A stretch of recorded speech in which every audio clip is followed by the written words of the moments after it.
right there. Yeah, He's the for a arrows were to moment. remind the arrows were to remind me that he had just moved there, and we're gonna now reveal what he sees. The target where he's the arrows are so and all the Remember enemies this can time? target my poor fucking familiar. We are live. Oh, I Okay, didn't change so the title of anything actually. Well, that's embarrassing. yeah, might as well start it over. No, it's fine. Okay, I can change it now. okay. Um, all right. So welcome back, everybody. We are picking back up again. Last week we ventured down into the belly of Oya Vigatan, which is home to Old White Death, a white dragon by the name of Arathator. You guys entered through a passageway beneath the shaman's hut, and you encountered an ice hunter who was ill with a disease, an undetermined disease that Arthur ended up healing using a lesser restoration spell. Which turned him into a trustworthy ally at this point, and he has agreed to join you as you explore the caves, although he is nowhere near your power level. Um, Nonetheless, he was able to greatly assist you guys in dispatching of the giant ice statue polishing kobolds in the Hall of Giants to the north here. Um, and we ended the session with you guys leaving the Hall of Giants and sending Archimedes down the hallway to this kind of fork in the road just to see what was what. And let's start with the south because the south room is easier. Um,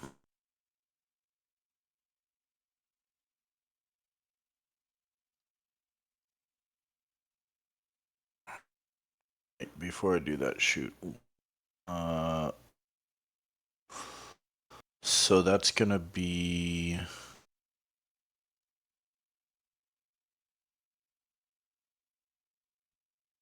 That's hard to tell with the fog of war opacity over it.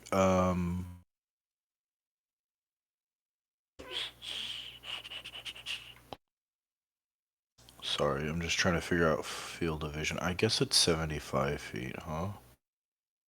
You're It's like 75 feet. like 75. Okay, so let's see. 75 feet is basically the back wall there. Okay. So Archimedes is able to um, see into the room here. Let's go like this. D&D is just a lot of math. Yeah, that's really what it is. It's It math is. It really simulator. is. Okay, so he's able to see into this room to the south here. Arthur, I assume you're looking through his eyes. Yeah, as we're like turning the corner before we make our way too far down the passageway. Yeah. So you send him ahead. You kind of like do that warg thing that Bran does from Game of Thrones, and you like look through his eyes, and you see a chamber that has um, another ladder similar to the one that you encountered coming down from the ceiling in the room where you entered the belly of the iceberg. This looks like it is a ladder that leads up to the meeting hall in the meeting hall of the Ice Hunter village above. You can't really see around all the corners in the room, but you don't see anything else in here. It's basically empty except for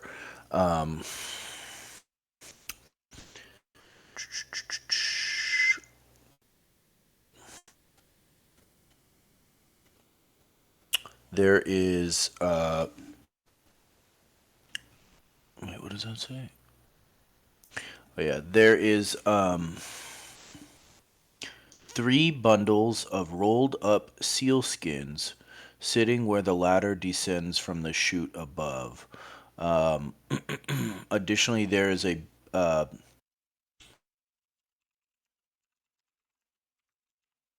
there's a bed of piled furs which has been arranged in the southwest corner, just on the edge of Archimedes' vision there, and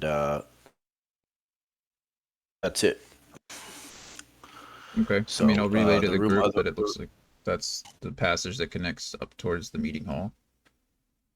Okay, so and it then sounds like it's like a resting quarters of some sort. I mean, no, I imagine yeah, it's it's just what a storage place like it was with the other one, right? I mean, they had min nets over here, and there's some stuff.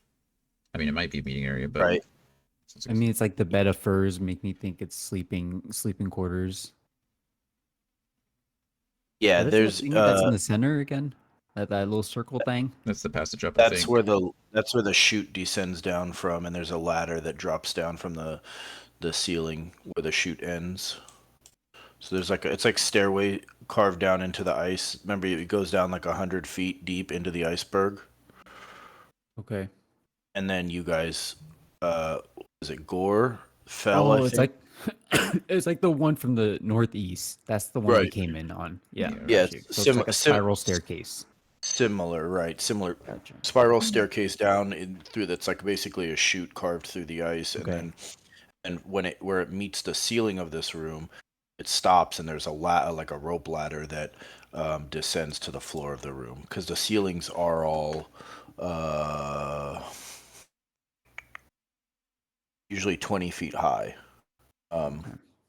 So it's like it's a 20-foot drop from where the ceiling is and the chute ends down to the floor of the Below. cavern here. Yeah. Okay.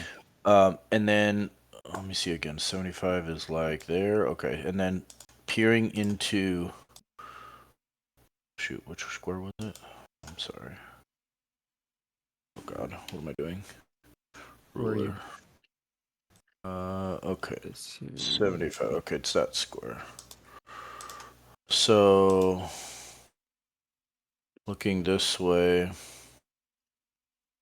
Archimedes can see another chamber as well. Um, in this one,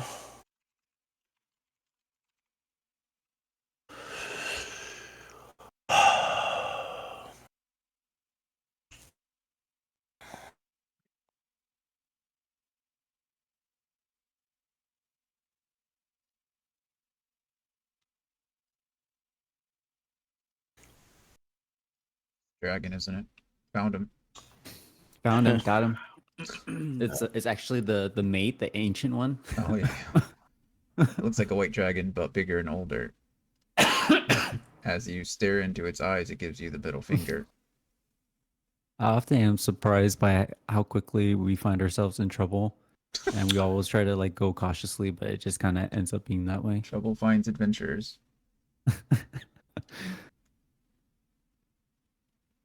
okay.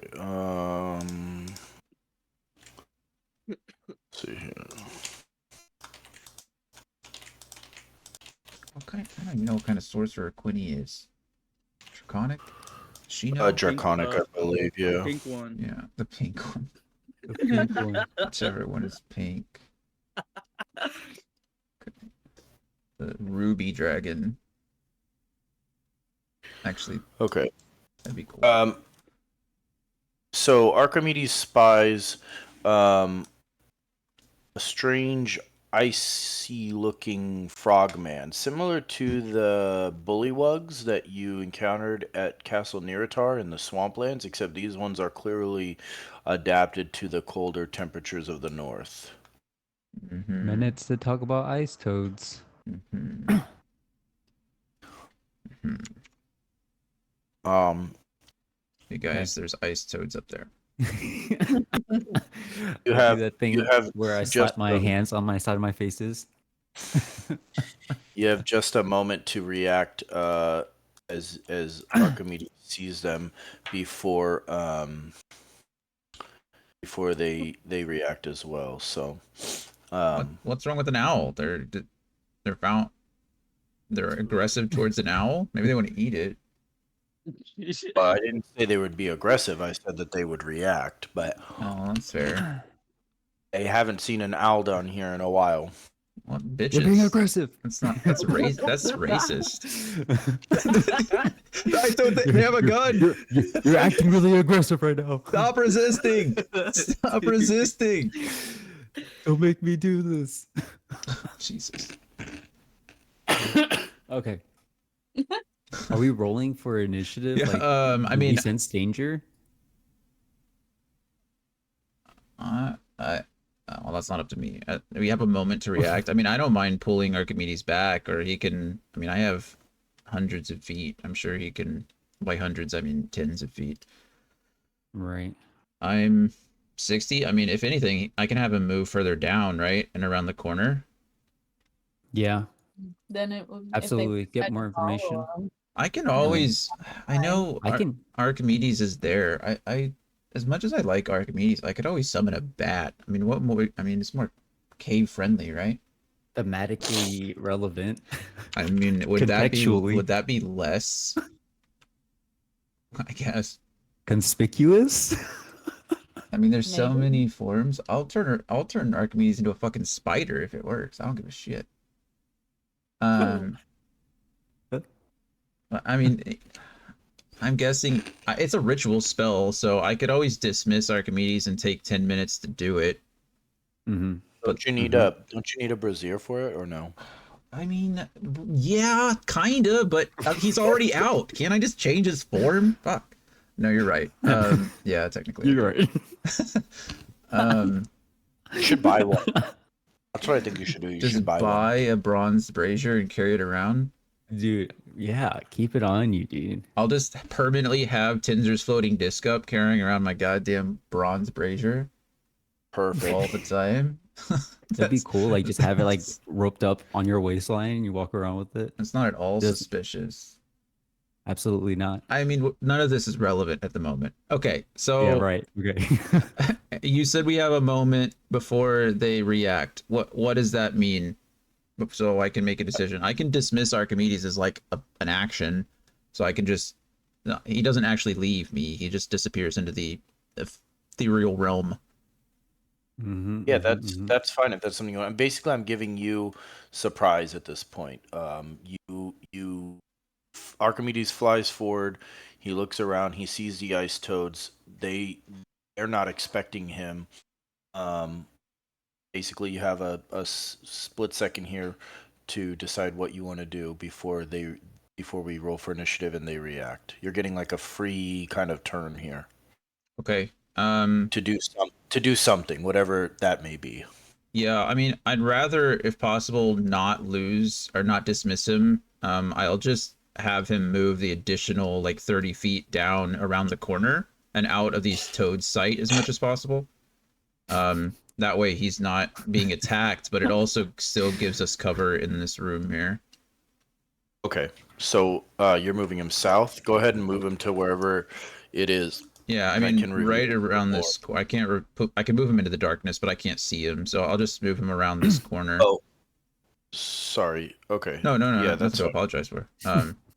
But How much movement does he have? he has 60 feet of 60 feet of movement as a fly speed, but I have 100 feet of range with him.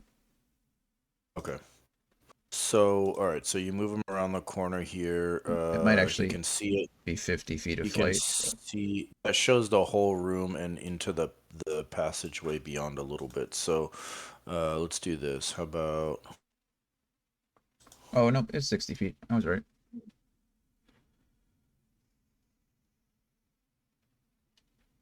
Okay. So Archimedes flies into the room. You get a better idea of its size, and you can see the exit to the south as well. And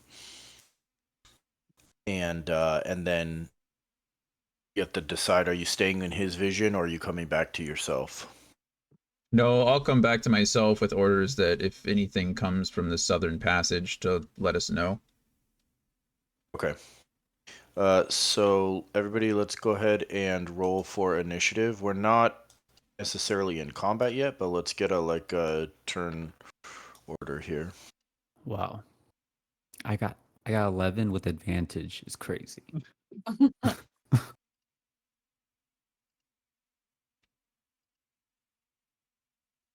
Oh.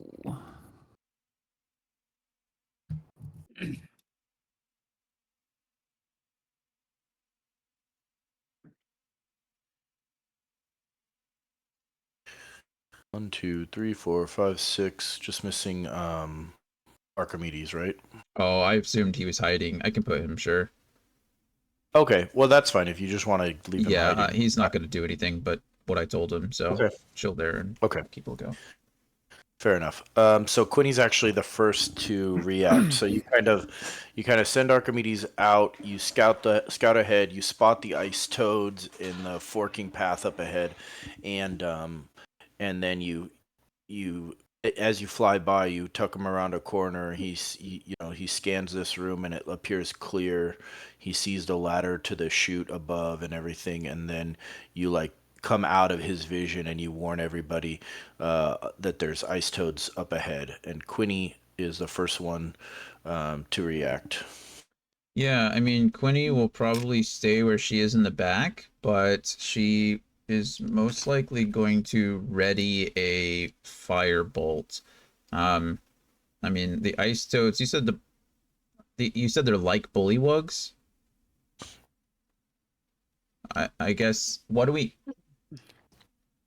So using my They free action, are I would like to ask, what's his nuts Minnets. Ask Minnets, like, are ice toads like intelligent creatures or are they beasts? Like, what are they? Does he know? I um, guess. Oh like shit! Hold on, I that's need a to good roll point. for minutes. Yeah, I was gonna say that's a good point. We should I got him. I forget what is he again? He's a tribal tribal. warrior. Okay, Yeah, I'm pretty sure his dex is 0. I think that's correct. If I remember correctly. I think that's right. Yep, it is. So 2 Oh, I guess or Arthur. 5. Sorry. Hello. Wait, did Arthur roll the same initiative? We Oh both yeah, roll. you did. Yeah, I Oh, did surprisingly roll the oh, exact same thing for both of us, and we're both okay. tied. Sorry. There's no difference. So you guys can go together, whatever. So Together. Arthur or Quinny, whoever it is, I guess, asks Mennets if ice toads are intelligent creatures or if they're just like simple-minded beasts. Um, and he will respond on his turn. Okay. Oh shit. Perfect. So I mean, I guess the result is the same. It's super effective. Both Quinny and Arthur will just ready cantrips. Arthur is gonna ready an Eldritch Blast for any aggressive. I mean, I'm going to assume. Here's the thing. Arthur will assume that if these motherfuckers hop out at me, I'm blasting the shit out of them. If they're walking on 2 legs, then maybe there's a time to talk. So that's what we're going with. So Arthur's getting ready for any 4-legged aggressive action coming from the Okay. this here, and he will advise Quinny to do the same. If I blast, you blast. So Eldritch Blast for Arthur, Firebolt for Quinny, Okay. and We need we a blasting. yeah. We need a Danny DeVito meme posted in the chat, Yeah, yeah, yeah, please. yeah. Um, On it. Get On that it. immediately. There. there we go. Okay. Thank you. So if you zoom in on the ice toad, in fact, here I'll do this so it's a little easier to see. But they are indeed like almost similar to the bullywugs. They're bipedal, froggish. Where the bullywugs are more froggish, these ones are more like kind of horned toads. But they are definitely bipedal creatures. Some kind of monstrosity. Uh-huh.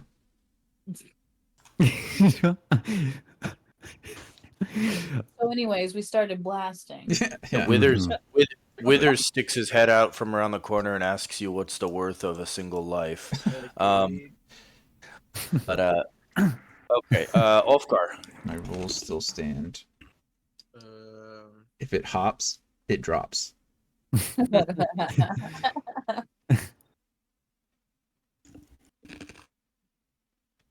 can't really do much here.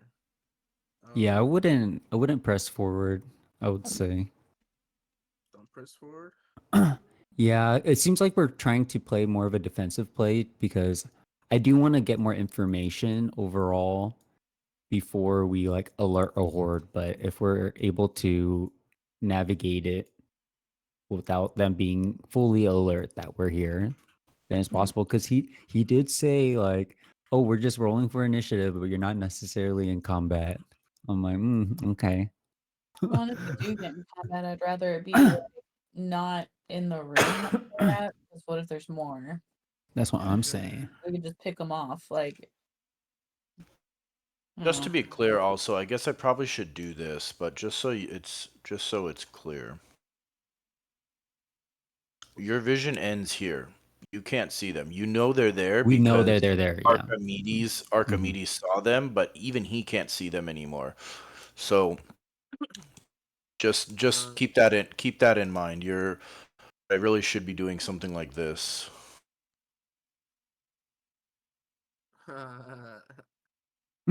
Ah, So you like that one? you know that there were ice toads there. You know, I guess you should say you know there are ice toads there. But you cannot see them now because vision here is limited. Maybe in that situation we could just hide the bullywugs, or not bullywugs, sorry, ice toads, since we like have an idea of what the space is, but they're like technically not there. We just remember them being there. I'll Here's it. just I'll just move 25 feet and ready a javelin. Okay.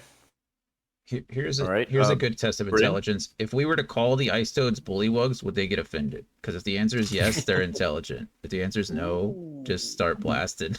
Dang. You think they were on that type of movement? Do That's they crazy. know what a That's advanced. bullywug is? That is advanced intelligence, bro. These That's what I'm saying. I gotta give him credit. You know, I don't know. I don't know him like that. I don't know. I don't know them either. They're built kind of crazy though. I ain't gonna lie. Kobolds can talk, goblins can talk. Why can't ice toads? I guess I don't know. We didn't really give those other kobolds a chance to talk, did we? We just really fucked them up. We don't have good history Feel a with little- feel a kobolds, little bad and about that. considering the setting we're in, I don't think like negotiations. I feel like R.I.P. we killed Meepo. so many bullywugs. I know. What was that, Brian? I feel like we killed so many bullywugs, it doesn't even matter. Yeah, I mean, but these kobolds weren't cultists. Clearly, they're nothing. They're probably not enthralled, but they're probably I guess enslaved. Yeah, they probably are servants of the dragon, just like the villagers are at this point. Exactly. Well, we freed him in a way. So, all right, go ahead, Bryn. Sorry about that. No, that's fine. Okay, so I was thinking kind of like I want to roll for sneak, and I'm gonna use my bonus action to dash, and I don't know how far I can travel here. I think I get 80 now. Here, 80 movement speed. And I forget, like, is this terrain gonna like be cucking us, or oh wait, we got them shoes now. We got No, them shoes. you guys all have the crampons now, so it's not difficult terrain for anybody. But if you're dashing, it's not difficult terrain for you anyways, I think. Right, I was just considering for the team. Dude, So where'd 80 my feet character sheet go? 80 feet gets you to the edge of the vision here.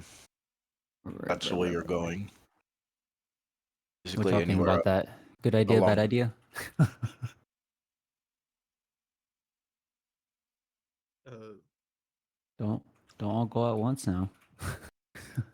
I don't know. I thought you said not to approach, and I didn't approach. I was Well, gonna I'm approach well, you clearly approached. 25 feet. I was gonna Yeah, fucking dash 100 feet. 100 feet. How are you gonna dash 100 feet when you can only move He's 25? built diff. I have Yeah. I have the boots of speed. Oh dang, I Those forgot about that. I get 50 with dash 100. Well, I was just gonna scout, and I'm sneaky anyways, so I'm more likely not to get detected. And I have the yes trust. Okay, I go. The drawing tool in this fucking sucks. Whoa. Okay, you're just going, huh? That was a very long. Okay. Okay. And I'm Review. sneaking, so I need to roll for stealth. 15. Yeah, but you're dashing too, correct? Yes. So I think that's at disadvantage. I think I have stealth with advantage, so it'll just be a rolled as normal. Actually, I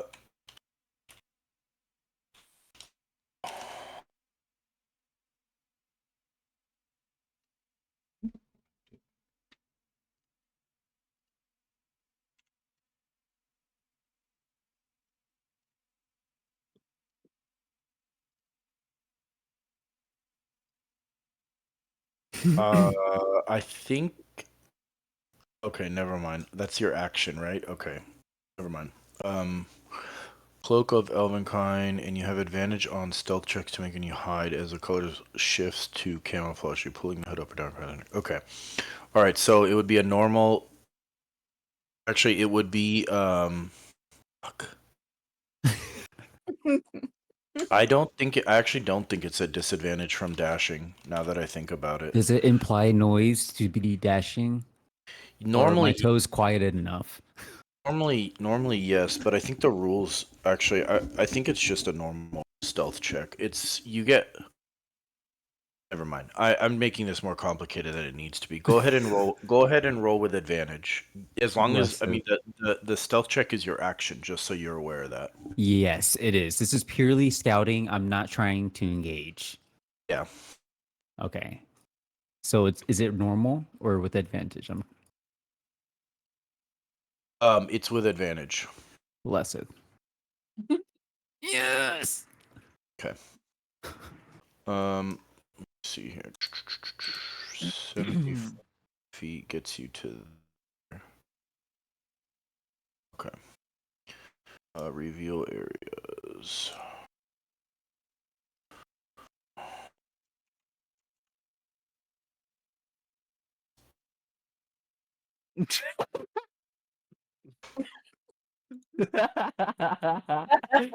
I love that.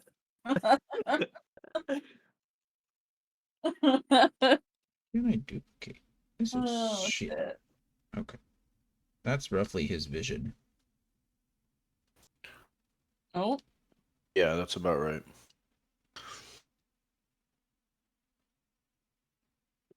Brand retreat. Baby, come back. First they see an owl, and then they see a whole ass half elf.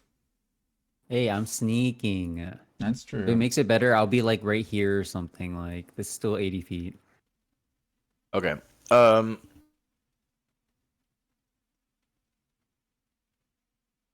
Like whatever gives me line of vision and I can kind of peer around the corner, like how you like go around a corner in like Valorant or something.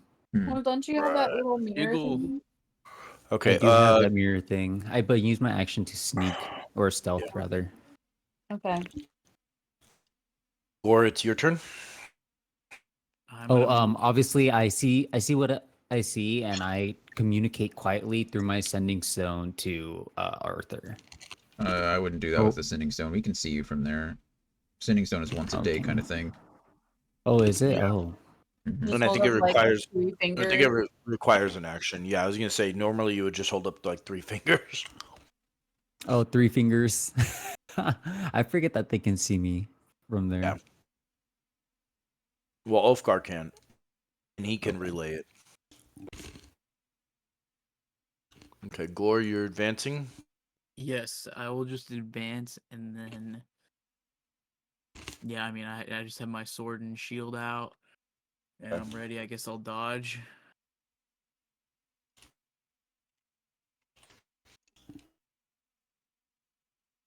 Okay. Leah.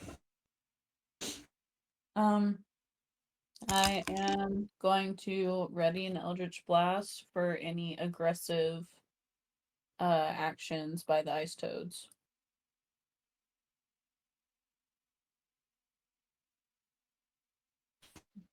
Okay. That's it. All right. All right. Menets tell us the hot goss. And Mennet's turns to Arthur and responds in Like, you still have comprehend languages up, right? Absolutely. Sure, right? yeah, I definitely. Yeah. So he turns and responds to Arthur and says, "The ice toads manage the uh, iceberg for Arathator." Who the fuck is that? That's The White Death or whatever dragon, it's called. White Death. What manage? Like, what does that mean? Like, do they lick do they lick the holes in the wall, or are they builders? Like, what are they They imprisoned? oversee. Are they imprisoned here as well, or are they here freely? Who knows? He's like, fuck if I know. Great, great. Good.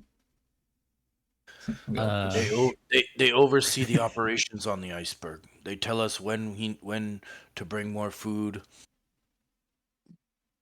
Who are the managers? do they die quickly? I guess is my next they question. managers or are they leads? Yeah, like what do they have vulnerabilities? You know, anything about of that nature? Don't I'm shoot. not there, out of character. Don't shoot Are ice they at just them. like I'm a sure. shift manager, or are they like a store manager? Like, what level are we talking here? I'm asking my question through my sending stone. Everybody has a boss. All right. Otherwise, Mennet's sees the rest of the non-spellcasters advancing, and is he gonna follow suit or what? What is he? He's a tribal warrior. Bryn's controlling him. I just gave his response, but he's got Oh, He's shit. he has his he's- own set of actions. he's dodging. He's rocking with the casters. Okay. He coughs. That's it. All right. So you see, Bryn, you see one of the ice toads. Let me just double check their move speed. I think it's 30 feet.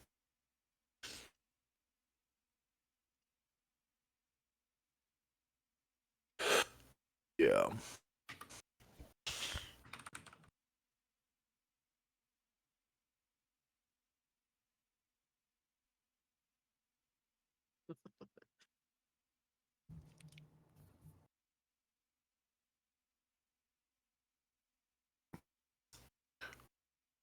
Hello?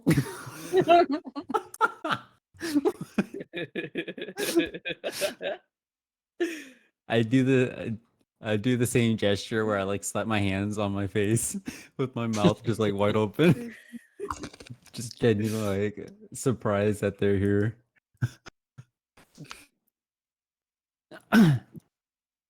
So, interestingly enough, actually, the two ice toads that actually make it around the corner don't look at you.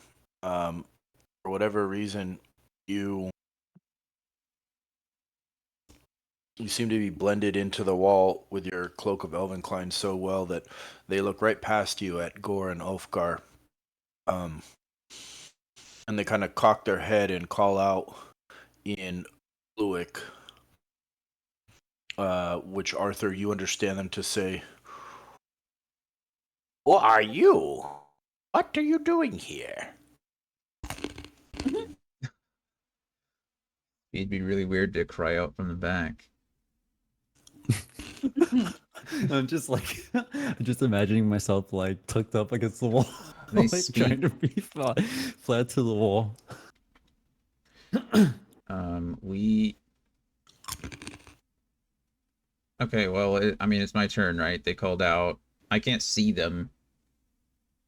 None of us can. Well, the four of us in the back can't technically see them. Right. And Bryn didn't fire off a shot or anything, so I guess the Eldritch Blast will fizzle out. If I hear it, I will well, I'll just communicate back. I'll say we are allies of the ice hunters above. We are looking for our companion, and they can't see me either, so maybe they don't even know where my voice is coming from, but Yeah, they can hear the echoing down the hallway. Are you choosing not to step forward? I would I mean, into their sight? Sure. I will step up just as, I guess, let's see, 30 feet. I don't even know what that is. Getting that sweet protection. Okay, yeah, I'll get right behind Gore here. You know, in vision of them, I suppose. Okay. And I will speak that to them. Say it again. We are allies of the Ice Hunters above. We are looking for a companion of ours down here. Okay. Winnie? Yeah. Hee.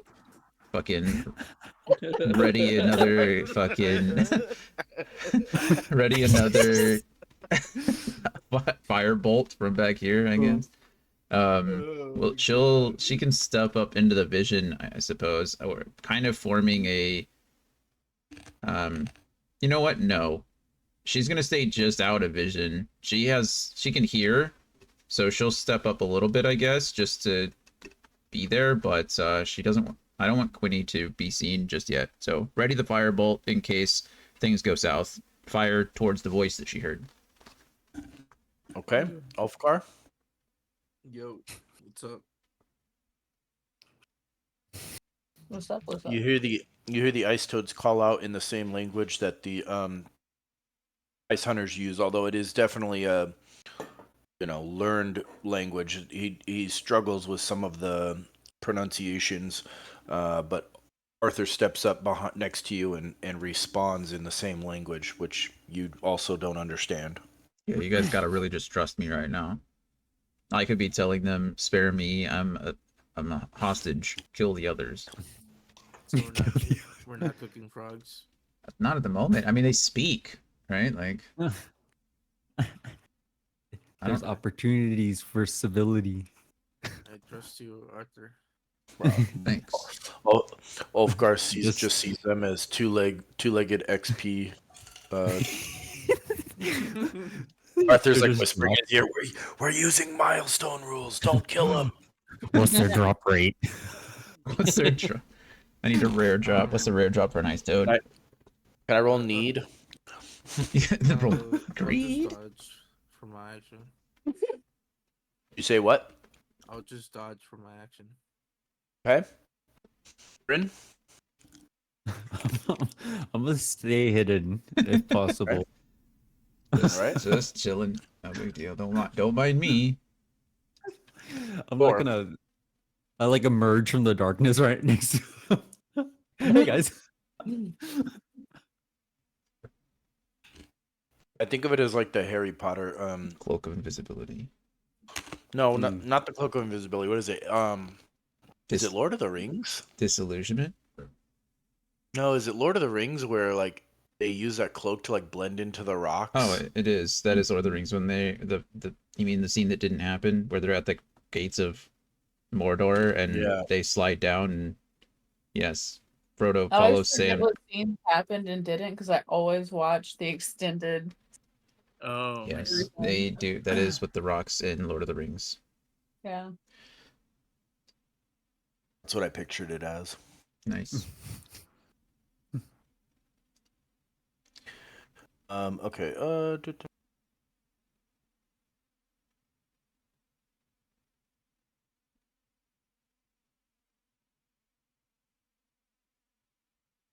Okay. 4. I'm gonna move. Actually, should I? Um, Um. up to you, Chief. I mean, if it's I suggest you just follow suit with Ulfgar. I mean, to see how the negotiations fizzle out. True. I'll just keep dodging then and stay put.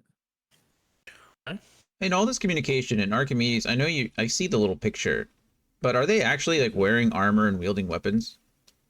Yes, they are. They wear. What are you wearing? Oh, well, Monster manual. The monster manual says natural armor, but they do have. What? I guess they don't have weapons either. That's lame, man. Kill I them. They googled. fight with their fists or they They do. bite. Yeah, they bite. That's lame. Guys, be careful. They bite. All right, great. Natural armor, no weapons, but they're okay. Got it.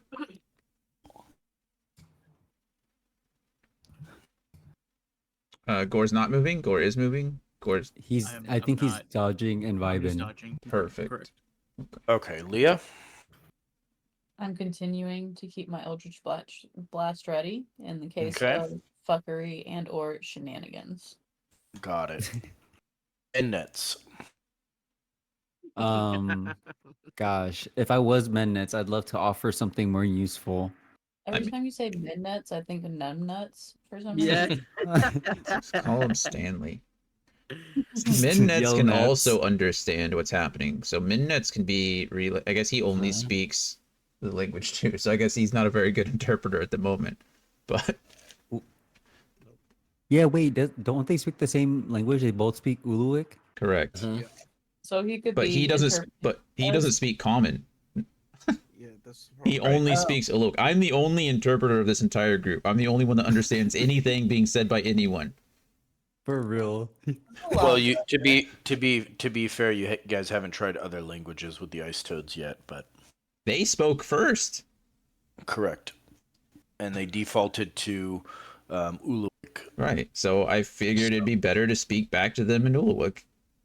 If, Right, if we're that's fine. trying to confirm that we're allies of the ice hunters above, speaking to them in the language of the ice hunters seems to be the most logical. Right. Well, do we think that? So they work for the dragon, right? Yes. Yeah, That's what he- I'm Men- under the impression of, yeah. yeah. Well- Mennets said that they told you that they basically oversee the operations on the iceberg here. So would it be wild of them to know Draconic of any type? I mean, dragons can probably speak lots of languages too. I imagine Yeah, some that's dragons true. don't really need to speak. It's more of like a mental thing for them. Kind of like you, Yeah. right? With telekinesis, or you're not telekinesis, but your telepathy. Telepathy. You don't actually need to Yeah. speak the language to speak to someone. Actually. Yeah. I know. Mhm. I knew you reposted it. Well, I don't know. I wasn't thinking about the dragon like being super smart or anything in that moment. It was just like, well, what are their capabilities? Yeah. So more or less, what you were sleeping through the last time is that all of these people here on the iceberg are more or less just working begrudgingly under the fucking ice dragon because it's a goddamn ice dragon and nobody wants to get eaten or turned into an icicle. Hmm. So right now, what we know of is the ice hunters above. They gather food for the dragon. You've got the kobolds down here. Apparently, they use their nimble little fingers to polish the giant statues. You've got the ice toads that use their slimy tongues to clean up the ice tunnels. And there's these ice trolls that are probably like the muscle, like they defend the tunnels. So all we really learned from Minnets is that he hates the ice toads, he hates the kobolds, he's afraid of the trolls, and the trolls have been ordered apparently by icy death, whatever, cold death, white death, White Death. not to kill the villagers, the ice hunters. So Hmm. we're using Minnets as kind of like a failsafe. We're hoping that he can, because I wasted a spell slot on his ass. We're hoping that he can get us past like the ice trolls, so we're not fighting constantly down here and wasting like spell slots and resources. But it's yet to work. Although he did kill like 3 kobolds on his own last time, so he's It was crazy. Wow. kind of working his way up through to being worth it. But that's essentially where we're at now. We're still working on the ROI. Yeah. Oh yeah, I can only Okay. cast comprehend languages on myself. I'm sorry. I was wondering if that was a spell that I could cast on someone else, but it is not. I guess I could start making scrolls of that, but anyway. That'd be cool, yeah. But yeah, Menetz is dodging. He's rocking with the spellcasters. He knows that he's not a fighter and he's sick. Yeah. Okay. Can he keep an eye out behind us? I don't know. I don't know if I trust Anthony to not ambush us. All right. Numbnuts is looking behind them. Okay. Remind me again what Arthur's response was. You are friends of the Ice Hunters or allies of the Ice Hunters, and you're looking for what? We're looking for a companion down here. I didn't want to give them too much information, so maybe they can be curious. Yeah, like You know, you got to tease them a little. So mhm. they're definitely curious. Let's see. If they're anything, they're curious. Oh Jesus! They my see butt cheeks tighten. they see you step out from the fog and respond, and they wonder how many others might be hiding in the fog as well. Mm. God. Mm. It's 30. That was 30. Oh, we already saw him. Don't hide now. Right? Keep that same energy.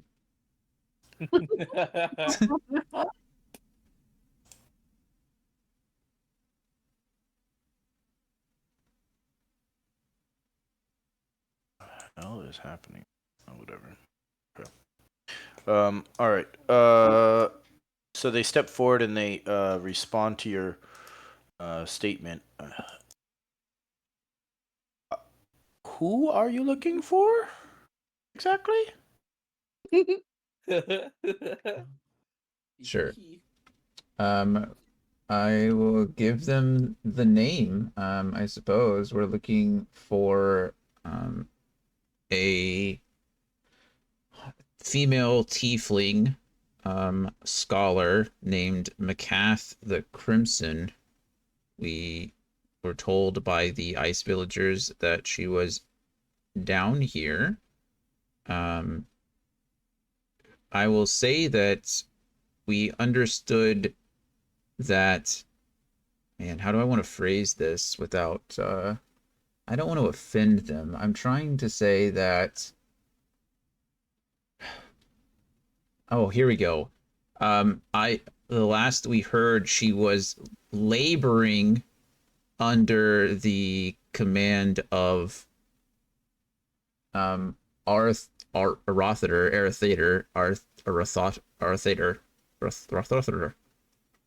But I want to put emphasis Yes. on laboring, as in like I'm trying to imply that she's not doing it willingly, but keeps implausible deniability, that kind of thing. Like works under him. Are you also laboring under the White Death?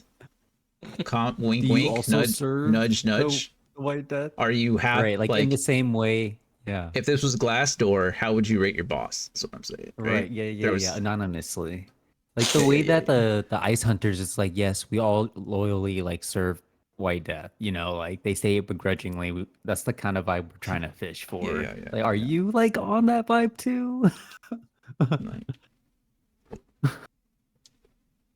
that's Okay. I'll say some words in common. Or I'll just ask, is Uluik your native tongue, or do you prefer another language? A lot to unpack there, but we'll come back to it on their turn. Quinny, meanwhile, is doing what? I mean, I guess she's seen now, right? She's just on. I guess not. I mean, yeah, she's probably seen by this first one.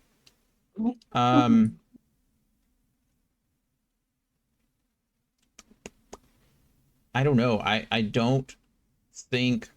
I mean, Quinny probably would. Laura probably would. Quinny will just dodge. I'm gonna metagame here a bit. I do not want to ready another spell inside their vision. I don't want to give them the idea that we are hostile. So maybe Leah and Minnets are out of, or I don't know. This ring is somewhat accurate. So if they're here, then the first one can certainly see all of us. So Speak for yourself. okay, yeah, you're right. Quinny will just dodge. Maybe, yeah. Dodge. I'm just imagining Arthur doing negotiations and all of us just like dancing in the back. I just want to Flossing. What was that?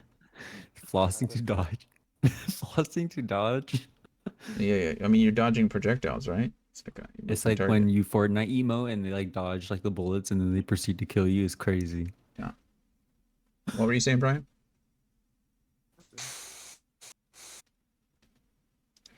I can't hear you. I think you said nothing. It's Ulfgar's turn, however. What is he doing? Dodging, I guess. Okay, Bryn staying hidden. Yes, I would love to like I guess insight check to kind of sense the vibe. Are they pretty relaxed in their approach or are they tense? Okay, go ahead and roll. What are they gonna do? Bite me? Right. I just want to learn information while we're just rocking here. I mean, if they're tense, maybe they just need a little shoulder rub to chill out. Yeah, I got decent farms.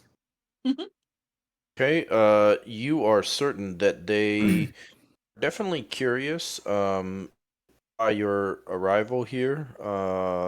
They're curious. We gotta kill them. So But they're not overtly hostile either. I mean, they appear to be interested in at least learning about um,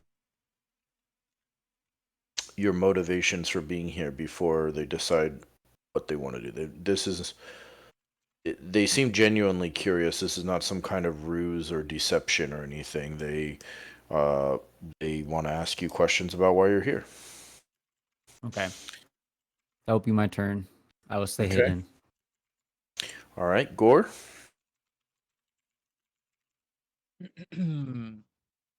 I will do the same thing. Just dodge. All right, Leah. Well, I don't want them thinking I'm about to fucking start blasting, so Okay. So I cease blasting. I will cease my readiness. And just kind of wave and lean against the wall and Oh. chill. Okay.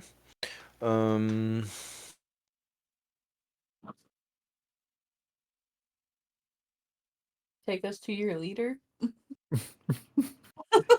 and You say it in common, they don't understand. a toady Right. a toady escort. I like how like it was played out super awkwardly and then tried to play it off cool. You're like, I'm just gonna lower my hands. I'm gonna go chill on this wall over here. I'm Right. cool. Like, what's up? I waved. Mennets. Okay, so Mennets notice everyone kind of like chills out. They're trying to like seem like chill, so he readies a javelin attack. I'm just kidding. Everyone, He's act kind natural. of. Should I approach with you, Arthur? What do you think? I guess I have for Minnets, I have a question for Anthony. Despite his hatred for the ice toads, he's never really explained why he hates them, but I mean, I guess Bryn did an insight check too. I guess I'm just kind of curious what's going through Minnets' mind here. What would So just to be clear, he hates the kobolds. He finds the ice toads repulsive. Oh, is that what it is? Oh, okay. I think I just took the note wrong then. So he's racist. And he's terrified of the ice trolls. Yeah. That's fair. Racist. Okay. All right, so Mennets is staying back. Yes, he's gonna chill. He So he singes at them. at this point, it's clear that neither side wants to engage in any open hostilities, and instead, they're interested in talking. So, we'll just drop the kind of tense combat turn order stuff for now. But the other ice toads do kind of start forming like a passageway between them almost, and you do see at the end um, one of the ice toads kind of. I moved vision circle. Sorry. You see one of the ice toads kind of like make her way past everybody and step forward, and she clearly appears to be the leader. And she actually is all the way forward as you guys kind of wait for a response, but she essentially parlays with you, I guess. She introduces herself as Marfulb.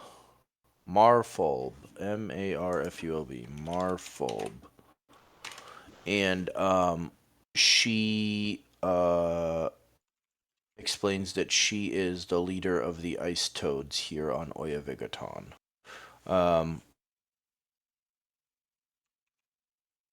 Leah, if you want, you can try, but either way, she does understand Draconic as well, Oh, shit. and she actually speaks a third language, which you haven't heard yet either. As she commands some of the ice toads in their native tongue, and they kind of fall back into the room here, and you hear them kind of like get back to working on whatever they were doing in there, which you haven't quite figured out yet. But three ice toads remain with her as kind of a guard, and they do not. Again, no one sees Bryn hiding against the wall there as he tucks under his cloak. But she explains that she does know where Makath is and asks why you are here searching for her. Gasp. We will relay to her that she is a scholar of renown. Okay. Are we still speaking Oya Vigaton? So the languages they speak are Oya Vigaton, Draconic, and A new third a language. new third language. Is that correct? Yeah, they have the ice toads have their the own ice toads. Okay. language. Can You we? said Oya Vigaton, but I think you meant I meant Uluwik. Uluwik. Yeah, Oya Vigaton is the ice bird, right? Yes. Okay. Can I request that? I guess this is all fucking stupid. Can I request that she speak in Draconic so that her and I can have a conversation, but Leah can also understand and relay that to the group? So Yes. that we're doing this like three-way conversation more or less. So now we're just assuming that this is what's happening. So Leah, the draconic seems a little bit broken, right? I Sure. mean, clearly her native tongue is the whatever language the ice toads speak to each other, which is a combination of what you would expect, croaks and such, but similar to the bullywug language that they communicated to each other in. But she does speak enough Draconic to order the kobolds around, and she speaks enough Uluwik to order the ice hunters to deliver their tributes to the dragon as well. But she's happy to communicate in the broken Draconic that she understands. Yeah, I mean, I'm more than happy to give. I mean, Bryn's hiding, so he can't really speak. I'm more than happy to relay whatever message you guys want me to, but I think my primary goal right now is to answer her question with a few things in mind. One, I'm still not sure whether direct aggression towards White Death is the best way to go about it, so I still want to be kind of inconspicuous about that. So I guess I'm going to be direct with her without revealing everything that we know. So I'll just say that her home is in danger, which is correct because the Cult of the Dragon is endangering all of Faerun at the moment.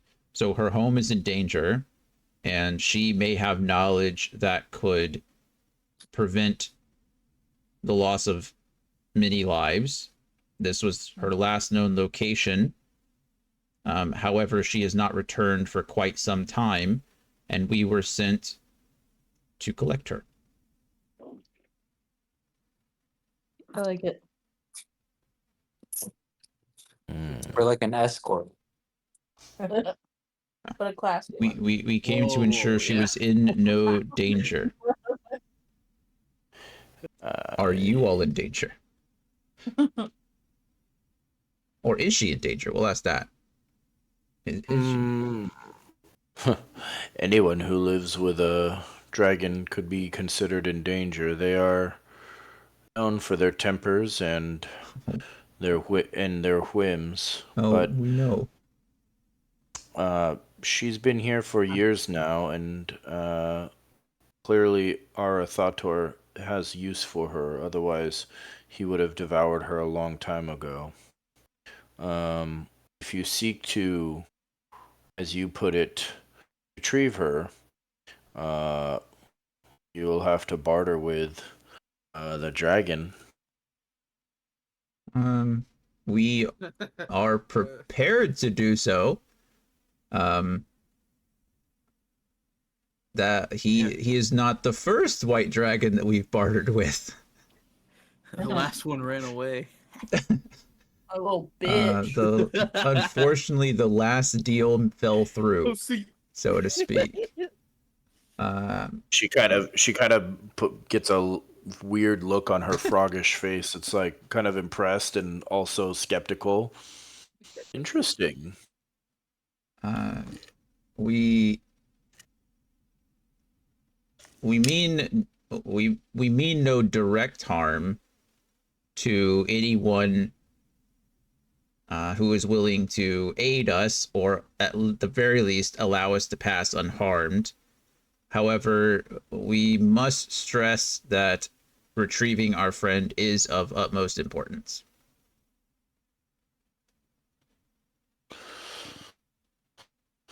Well, come, let us see if we can reach an accord then.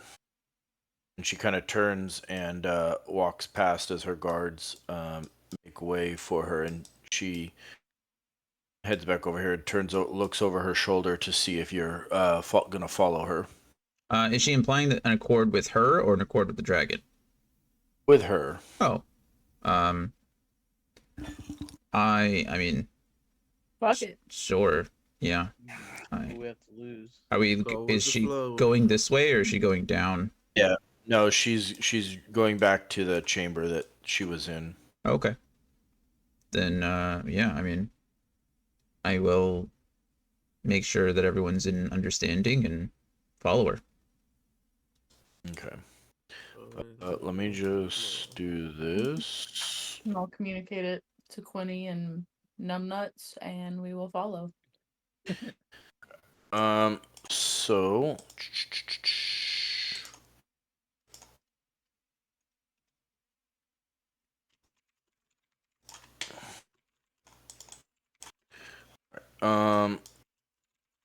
so she leads you back into this kind of chamber that's carved out over here.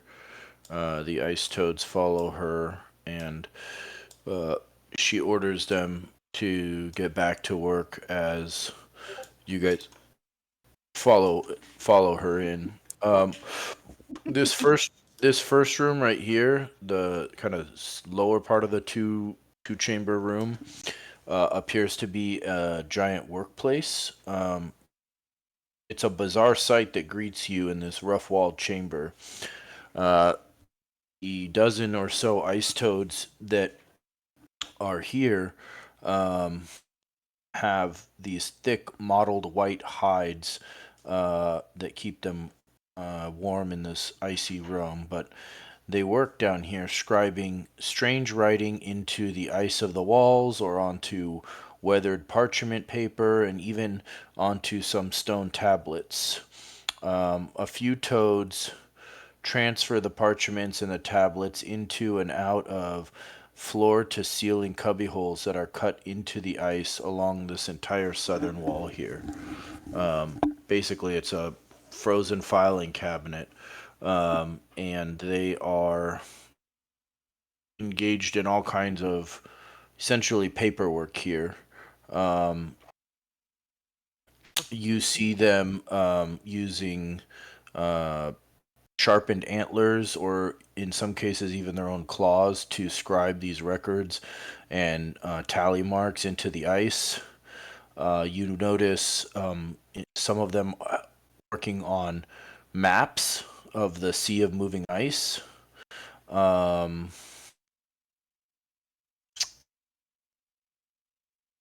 and as she walks by, Marfa orders them to keep uh, recording the or keep tallying the tributes to Arathator and the movements of the icebergs on the along the sea of moving ice, as she invites you deeper into the ice toads layer here. Can we get some kind? I mean, I don't know if it really matters. Can we get some kind of indication which is the important one? They're all this. Oh, you did. Never mind. Her name is actually Marvel. Okay, I can see that. Yeah, now. I changed it. Sorry. Thank you. So go ahead and move your guys into the workplace here as you guys kind of pass through. Marfa ultimately will end up back here in this other chamber, beckoning you to follow her. Alrighty. Question. Hmm. Can I memorize the maps? Yeah, yeah, by using the you can definitely peek over their shoulders while the rest of them are engaged in conversating with her. Unfortunately, it's a map of moving ice, and so nothing is set in stone. But it looks like they are tracking the movements of the different icebergs along the sea. How they get the information on where the icebergs are remains unclear, but you can see, um, you know, like past it's almost like a weather forecast, right? Like you can see where the icebergs were and where they are now and where they're expected to move in the future. Kind of like they're tracking the tides and everything, the currents of the sea of moving ice. And in addition, you'll see like there's tablets tracking the um, populations of the different inhabitants of the iceberg. You see that there's 25 or so ice hunter villagers. There's several ice trolls, and there are uh, Not the trolls. about 2 dozen kobolds as well, which you guys have since reduced. It's up to you whether you want to let them know that there's 8 less kobolds on this island. I mean, we could. I mean, they don't know any better. They actually, I don't even know how that fight started. I don't know if we attacked them first, or if they attacked our first. They came out of the shadows and freaked us out, man. So Yeah, you can't be pulling up like that in the night. can't be pulling up. Could we I mean, our go ahead. Go ahead. No, No, you Ulfgar go. is clearly impressed by the records being kept on the walls, the maps and things like that. And Arthur, so I believe Comprehend Languages also allows me to place my hand upon anything and I can read it as well. So I mean, I would like to, as I pass by, maybe at least press my hand against the wall long enough to, is it all written in this Toad language? Is it? Yes, it is. Okay. So, I mean, yeah. Do either of us have any idea? Is there a theme? Is there like a common theme of this, or is it a history? Is it an accounting? Is it like an inventory? Is it like? It's go ahead and roll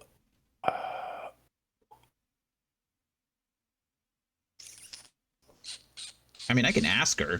I guess. Go ahead and yeah, you can ask her, but if you want to figure out on your own, I would say go ahead and roll an investigation check. Sure. We love 0 non-proficient checks. Let's go. Okay. Oh, that was Quinny. Whatever. It's the same. 9. Okay. Clearly the information amassed here is exhaustive. There are details on the ever-changing sea of moving ice, the weather north of the spine of the world, the culture of the elusive ice hunters, and there's significant data recorded regarding Arathator himself. His treasure, his mating habits. There's records from the epic battles that he's had with the frost giants and other monsters along the sea of moving ice. It is clear to you that this collection, although it's in the Ice Toad's unique language, would be one of the most amazing works of natural philosophy in existence today. And as you kind of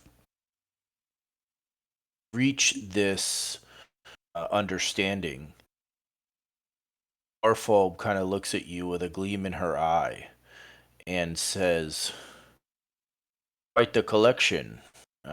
40 years of my work here." I mean, she seems proud of it, so I'm certainly going to try to flatter her a little bit. I mean, I'll just describe it as beautiful. Like it's beautiful. Both. Yeah. I'll appear to like I'll look over at Ulfgar, who's obviously admiring the maps and the other diagrams that he can memorize as a smith more or less. But Sure. and be like, my companion and I definitely respect what you've done here.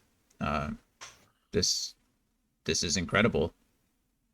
She kind of slams her fist down on her icy throne here in this layer, which, by the way, this room, if the room to the south is the workshop, this room is clearly their dwelling quarters, their lair. The chamber itself is freezing and miserable, and the fog here is quite dense, but the chamber itself is presently empty aside from you all. The ice toads are back to work here, although they do, occasionally keep an eye over their shoulder to make sure nothing's going wrong. But at the sound of her slamming her fist down, they kind of turn and pay attention, and she says, "For 4 decades I have served as the seneschal of Oyavigaton. Not even Arathator understands the workings of Oyavigaton as well as I do. I can tell you the contents and value of every pack, every chest, every heap of coins in this iceberg, down to the last copper piece. Now, you tell me, why should I help you?" I mean, I have my reasons. Does anybody? So if I were to talk to her, I would explain that twofold. Like clearly your work deserves to be appreciated by people outside of this iceberg, right? Your gift here, your records, your histories are I mean, who could respect them more than you, right? But especially not the kobolds here, or the ice trolls, and maybe not someone as I don't know. I don't want to say great as a Rothater, but as flighty as a dragon, right? Also involved. Less, yeah. I think you're. I think Narcissistic. yeah, really. I mean, dragons are, but I don't know. Again, I'm still trying to get a handle on her relationship directly with Arathater. So that would be my point. Do any of you guys have any? That's such a good idea. I think realistically, we really want to butter her biscuits just so that way we kind of build a common ground. Like that way we can kind of navigate this place better without creating a ruckus. But like you said, if there's a way that we can, dare I say, negotiate or even find like a weakness to our thought tour, I don't want to Yeah. reveal our hand while trying to get an advantage if possible. Yeah, I mean, I would like to get to that point, right? If we can ally ourselves with Marfolb here and the other Ice Toads and be like, hey, I mean, I don't expect any of them to fight. This may be the only Ice Toad. Like, I'm not here to destroy their tribe or anything. Um, but yeah, um, yeah, I agree with you. I think that's the end goal. Um, but yeah, I'd like to start out with more flattery, I guess. Well, let's get them biscuits buttered. Yeah. Anybody else?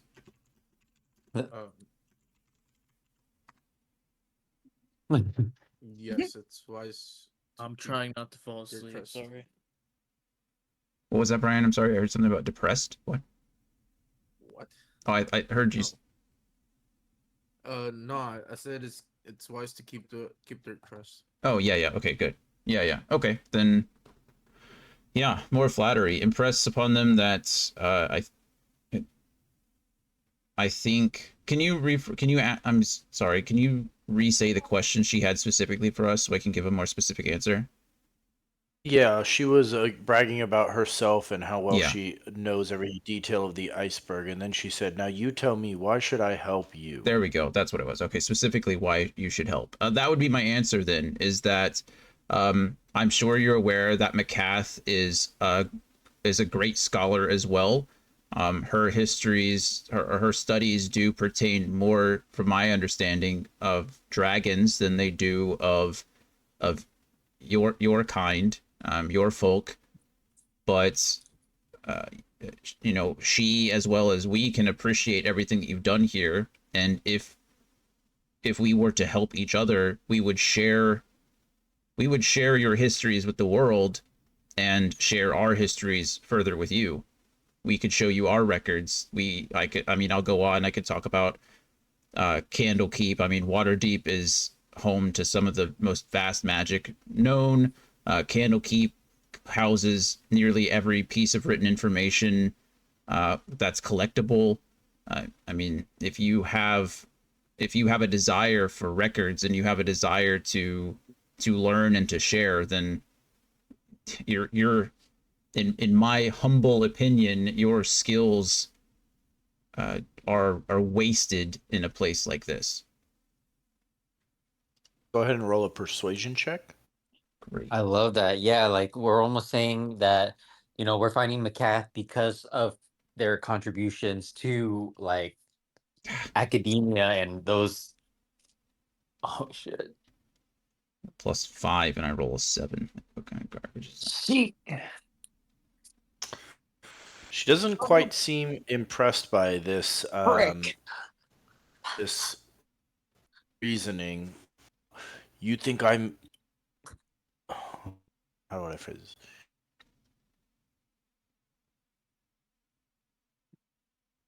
I'm not a scholar. This is not a library. This is our survival.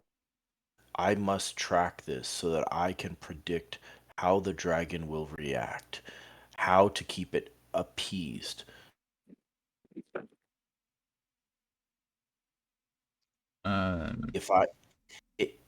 If I help you and he finds out, you're all dead. Maybe like we could say like maybe you don't necessarily have to like help us in a direct way. In that way, if we succeed, it benefits them as well. Yeah. Plausible deniability. Yep. I mean, it seems like she's being more direct with us, and I don't mind now being more direct with her. If you are, we understand your situation, and we do not wish to put you in any direct harm from ourselves or from the dragon. However, if what you say is true, that he is holding Macath against her will because he plans to use her further, then we may not have any other choice than to kill, serve death to the White Death, right? Yeah. And if you, as I mentioned, believe us or not, this is not the first white dragon that we fought. And with the knowledge that you can give to us about the caverns below his lair, if he's suffered any injuries in his battles with the great giants before, if any information that you give us would not be traced back to you, I do not imagine that the dragon, believe me, none of my companions are going to rat you out, so to speak. Your secrets would be as safe with us, and they could quite literally be taken to the grave. We are here. Scout's honor. We are here to take Macath back, or literally die trying. Where are we gonna go? We're in the middle of an ice ocean. We're not escaping. We're not escaping the dragon. I can tell you that Arathator would not barter for her life except under the most extreme circumstances, and perhaps not even then. It behooves you to assume that a fight is coming. I must be sure that I'm on the right side of that fight. Do you understand? We understand. As I said, as we all agree, we're not attempting to hold you to any alliances, right? If we leave here, you all are free to come with us or free to do your own thing. If we die, nothing will come back to you. We are no one to you. Tell me of this other white dragon that you encountered. Oh fuck. Sure. It was. Where are you? Yeah. Do we get a name? Yeah. It's. Oh yeah. Lae'zel. Lae'zel. Yeah. I'm just You're trying to the look for his actual title. Glazel the Pokken Run. Glazel the Cloud Cloud Runner? Chaser. Glazel the Glazel. Cloud Chaser bitch. was a great white dragon who inhabited or was protecting the horde of a cult in a mountain, a floating fortress owned by a cloud giant. Was he a cloud giant? Gulgathius was a cloud giant. By a cloud giant. Yes. Mm-hmm. Yeah. I'm guessing those statues we saw in the hall was also cloud giants, Yeah, sure. I'm sure some of them were, but unless they're repeated believe- assets. Anthony, I believe it. I believe it. I believe at least one of them was. I did just reuse the tokens, Okay. because I didn't want to create. But there yeah. were frost giants, at least one cloud giant, and I think one fire giant. Wow, We- collector. we I fought. can go check later, but it doesn't matter for purposes of this. Go ahead. I have it written down in my notes too, but we have we fought him in a chamber similar to this. Honestly, we fought him in the base, inside the floating castle, the floating fortress, and we fought him more or less to a standstill. My companion Bryn back there literally died, but we Hello. our other friend Eve was nearly brought to death on several occasions. Many of us here suffered great wounds. I believe Gore, you were knocked unconscious. Is that correct? Yes. Yes. Mine were more emotional. What was that? My wounds were more emotional. It was more emotional damage. Yeah. However, when just before striking the final blow, Glazel fled. He escaped out of the lower passages and departed, and we have not seen him since. And that was, I don't know, a month ago, less than a month ago. Spread the word. Tell your friends. Glazel's a puss. Yeah, little PB. But we did collect his hoard. We brought it back to our own lair, so to speak, and we have learned from that experience, and we'd be more than happy to learn more from you, because And we have 3 properties. yeah, because we have a healthy respect for the power of a dragon, so to speak. Like these nuts. So, what would you have me do to aid you? As I said, if you, I mean, directly, let us assume that a fight is imminent. Let us assume that there are no other options but to fight our Thader. Then I would like to know a layout of his lair. I would like to know if there are any passages in or out that we could use as a trap or as a defensive position. And I would like to know if you know of any weaknesses that our Thader has. Has he suffered any injuries? Does he have any lingering wounds from his fights with many giants? Is he he's not an ancient dragon, so I imagine he's not suffering from old age or anything. But And I know y'all definitely seen your homies get violated by this dragon. So I mean, what kind of abilities does he have? Like, what are the extent of his attacks? yeah, is there any? Yeah, that's a good question. Is there anything outside of normal dragon behavior or dragon-y powers that he has? Does he have other magical artifacts? Does he have ors of protection set about him? Does he have like legendary behaviors? Okay, well, we know about that. That's a given.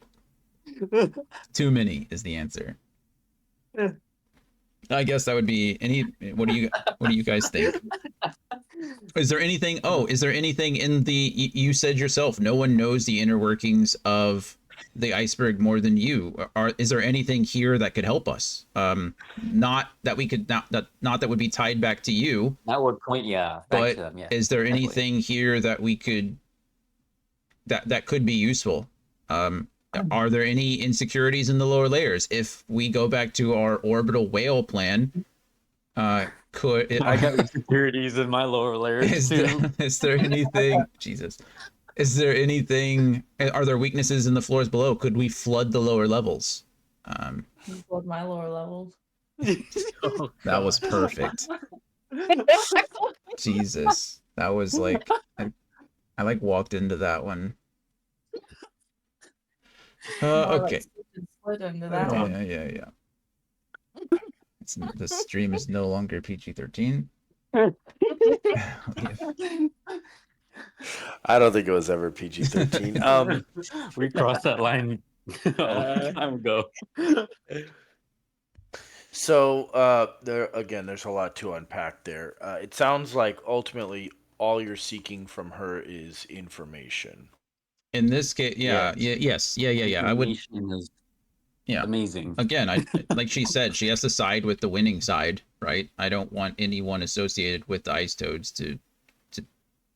Yeah, I get it.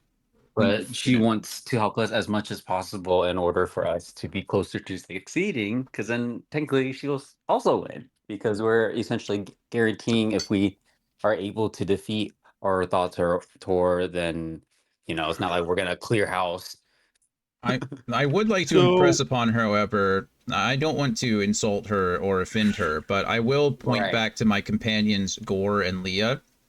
And I'd like to point out that we completely understand that you plan on taking the winning side, but I would like to point out that if you decide the winning side too early and you put yourself against us, I'm quite confident that those two back there will do everything in their power before they die to make sure all of you do. Hell yeah, brother. Yeah. They're not Okay, quite as forgiving or as diplomatic as I am, and my dwarven friend here. Make a intimidation check. I'm terrible at intimidation. It's like the Can opposite. I help him by doing like creepy shit in the background? You're gonna Actually, flex. I have a +5 in intimidation. I do too. Flexing isn't creepy, bro. Is he helping, or is she helping, or Um, speaking some words sure. and hands glowing? Sure, she can Yep. I want can my give you hand to like advantage. glow with the necrotic green of like one of my blasts, and I want to have like an eerie smile on my face. Dang, Gore I'm like scared. Gore like tilts his head back and exhales, and the icy, like, the steam, the just comes out in this big bellowing breath, like a dragon himself. Yes. 25. Get fucked. Hell yeah. It's a nat 20 plus 5. That's Yeah, literally the highest I can roll. let's So, go. with the assistance of your companions, you successfully intimidate Marfal, and she kind of, uh, she has a pretty good poker face, and it's not like she pees her panties, but um, she does kind of balk at first and say, she kind of stammers a bit. Well, I can do more than give you information. I can provide you safe passage through this level. How kind. That would be incredible. As I said, if you don't wish to, incriminate yourself, we understand. If you just want to get us as far as you can safely, um, any assistance like that is appreciated. Indeed. So, let me see. There are two ways down to the belly of the iceberg. One is south along the circular ring, past the chamber where Makath is held, and the other is on the other side of the iceberg, beyond the larder, near the. Does she have a map? Actually, I mean, this whole thing is maps, right? Can't you just reveal this whole yeah, thing? yeah, she does have a map. Actually, now that I Hey. think. We've been looking at her map this whole time. Yes, literally right there. Okay, so it's a good point. Let's do this. Reveal area. Uh. Oh, what? That didn't work. Why not? Here we go. Okay. Hey. Or those. Those are just my Kobold. tokens. I was like, they're just. We're about In the to. frozen in the It's walls. like, No, those are. I started being smart about it and creating a duplicate so that I can use those to track initiatives, and then I never nice. delete them Smart. on accident. Smart, But smart, smart, anyways, they smart, were smart. they were hidden. So okay, so let's see. If everybody zooms out a little bit, we'll give you a layout here. So this is where you came in, right? And then you came down here and over here, and this is the Hall of Giants where you killed the kobolds. And then you came over here, and this is the way to the ladder that leads up to the meeting hall. She tells you that she confirms what Mend Nets says, which is that this area beyond it is the larder, where the ice hunters deliver the food that they are commanded to bring. Um, this chamber the is just like a junk room in between the larder and the kobold den where the kobolds stay. Um, then you guys went this way. This is obviously the ice toads lair. To the south of here is the ice trolls lair. And she tells you that the ice trolls are typically hostile, but they will listen to her, and she can order them not to attack you. Kind of her. Does. It's a massive dub. Is that good? Like we're able to freely pass by them? Yeah, hold on. Let me just double check. Okay. I need that in writing. Yeah, it says unless ice toads are nearby to intervene. The ice trolls treat any creature that is not a kobold, an ice toad, macath, or an ice hunter as an intruder. But with So the ice toads nearby, they can kind of wave them off and give them their countenance.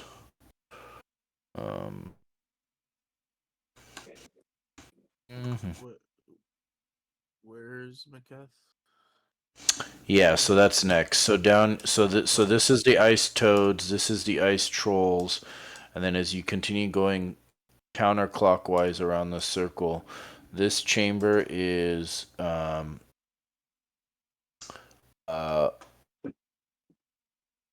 currently reserved for the day when Arathator needs more room for more treasures. Otherwise, it's empty at this point. And then, but it leads to this chamber where Macath is being held, and beyond that is the scriptorium, which has one of the two entrances down into the dragon's lair. As you continue around the circle one more time, there's this little room here that's really nothing more than a shaft, but it's the other entrance down to the dragon's lair, which is why this room is the larder, because they can just send the food straight down from here. And then this last chamber over here is his other trophy hall. So there's the Hall of Giants up here with his statues, and then he has another treasure hoard trophy hall here as well. And once this one fills up, then they'll start using this one for his treasure. Does that make sense? Yes. So we've got. I'll just put these here to help. You've got kobolds den here. You've got ice trolls here, and then Macath is in this chamber over here. Gotcha. So can we have, like, an ice toad or two go with us to get us past the ice trolls? Correct. That's what she's offering. So she's giving you all this information, and then she'll also send you with an escort this way to prevent the ice trolls from attacking you as you venture in to see Macath. Cool. Does she know of any treasures on the opposite side of the area that Over here? that would help us? Correct. She doesn't know really whether it would help you, but there are a number of creatures that are frozen in here as well, like the Hall of Giants. There are 2 Remorizes, which, if you don't know what those are, they're giant, scary fucking ice worms. A trio of Behirs, which I think are similar to Beholders, right? What's a Behir? 5e. It's The beholder. a Behir. Oh, it's a great serpentine monster. Oh, I'm not it's sure kind of either. it's kind of like a basilisk. Here, I'll post copy. Wait, here we go. Copy image.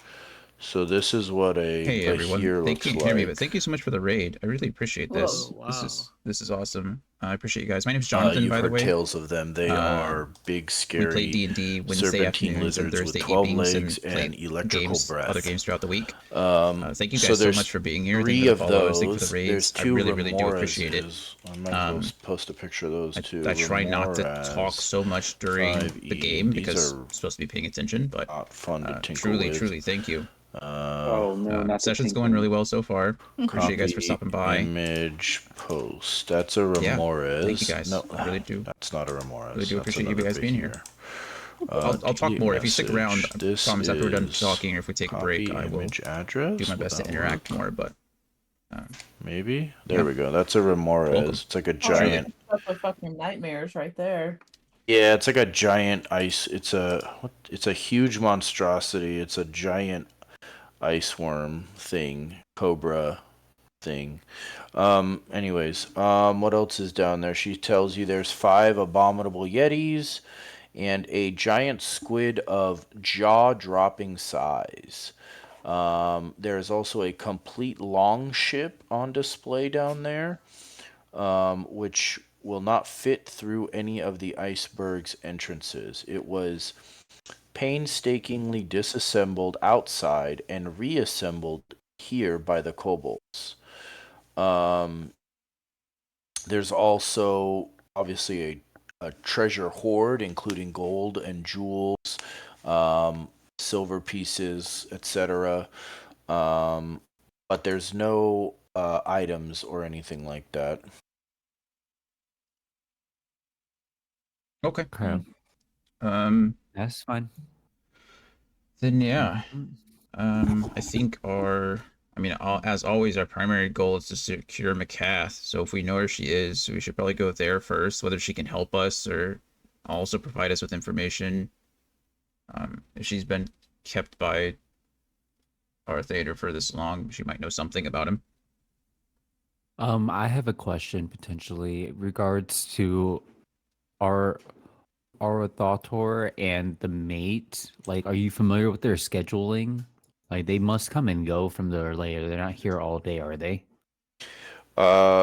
So they come and go through underwater passages beneath the iceberg. Um, but no, they our Beatrice is not here at the moment, and she is not expected for any days. Okay. Well, that's valuable information. If we run into our Thautor, we don't have to worry about a second dragon pulling up. Yeah. Okay. Well, yeah. So, are we trying to get McCath and dip out, or are we planning on fighting the dragon? Well, okay. So Arthur, we've already kind of allied ourselves with the ice villagers up above. Bone Carver, right? Was that her name? Correct. That's the shaman. Bone Carver has essentially requested us to dispatch of Arthader. So, yes, but securing McCath is obviously, in my opinion, more important. Like, if we can get McCath out of here, right? Like, if she's willing to leave and we send her back up through through one of the holes, and at least get her out, then we can deal with the ice dragon after that. That way, if we die, at least information about the Drakhorn is secured and sent back to Waterdeep, Okay. and they can find themselves another adventuring party.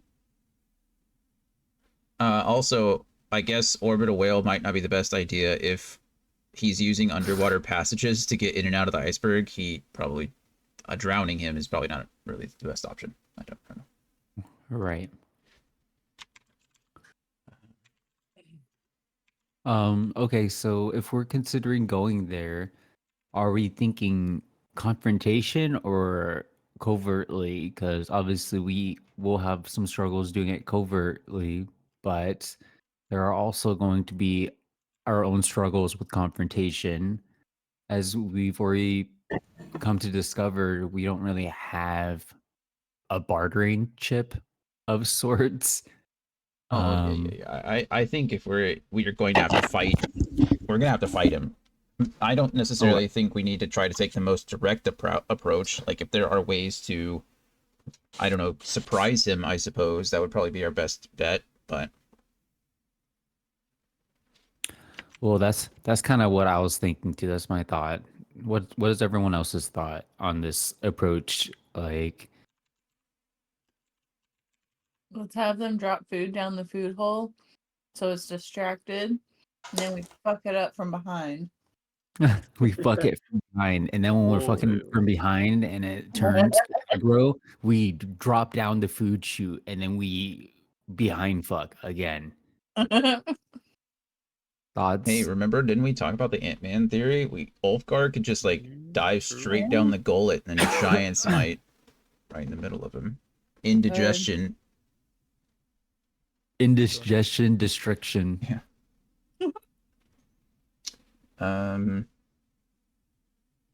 Okay. Yeah. Well, I've done too much talking, so you guys feel free to. You guys guide the rest of the whatever we're doing. You guys, I assume McCath can speak English, so or common. Right. So you guys can Right. do all that. Yeah, I mean, like, I have a suggestion of like where to go first, but I'd love to hear what everyone else has to say as well. I mean, I figure we're just gonna I get think our we ice just- cold escort and go straight to McCath. Yeah, I thought we were just That's gonna what I go was straight over suggesting. there. Okay. Okay. Well, let's make it happen then. Was that your idea too, Brandon? Or did you have Yeah, another- I'm fine with that. I mean, like, I was thinking like covering certain ground. Like, I'm under the impression that these both go down to the lair. They meet here, but they're not meeting anytime soon. So if we just meet McCath here, I just don't know where we'll be interrupted and when. So I was just being curious, interrupted by who? like if our thoughts are He's on the lower levels. There's a right. if Like you he's zoom down out of here. the note, like see the bottom half of the map. There's a whole nother. Mhm. That's a hole that leads down. Right. Okay. He's not on this level at all. He's down Okay. below. So like if you zoom all the way out, you can see underneath Rothader's later, all that shadow down there. Mm. That is where he's at. These are 'Cause these up holes are here it's just the iceberg. yeah, these holes are just the ways to get from this level down to the lower levels. There's just two of those. Okay. Yeah, so I- I don't think we're worried. I'm Arthur is personally not worried about meeting Arthur on this level. He'll Okay. be down in his lair, well protected and comfy, cozy. I'm sure. Okay. Right? Am I anybody else interpreting that differently? No. Yeah. No. Yeah, I think we're good. I hope. Okay. So to McCath, yes. Let's go. Okay. So, these trolls, I hope the trolls don't fuck us though. so yeah, so as you actually hold on 1 second.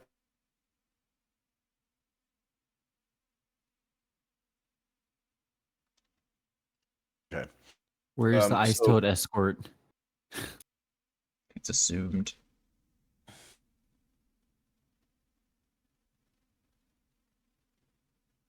So Marphobe sends 2 of her ice toads to escort you down past the ice trolls. Let me roll some shit here real quick. Yeah. Okay. So as you guys move south here past the ice trolls cavern,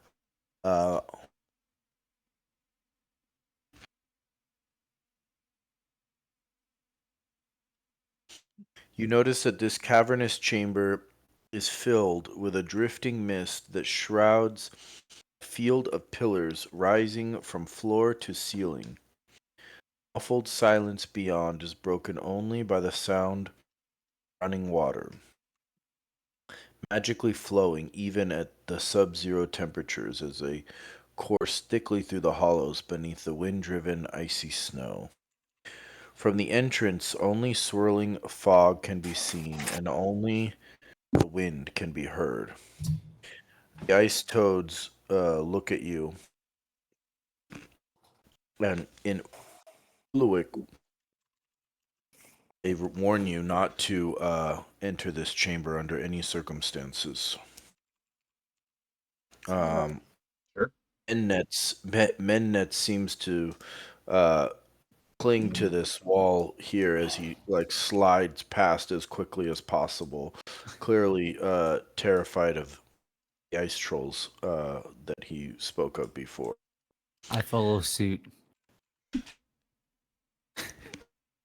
I do as you do.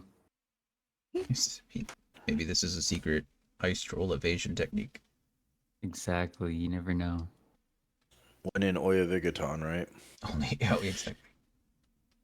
So ultimately, the 2 ice trolls lead you past there, and the cavern starts to rise again a little bit. the fog thinning slightly.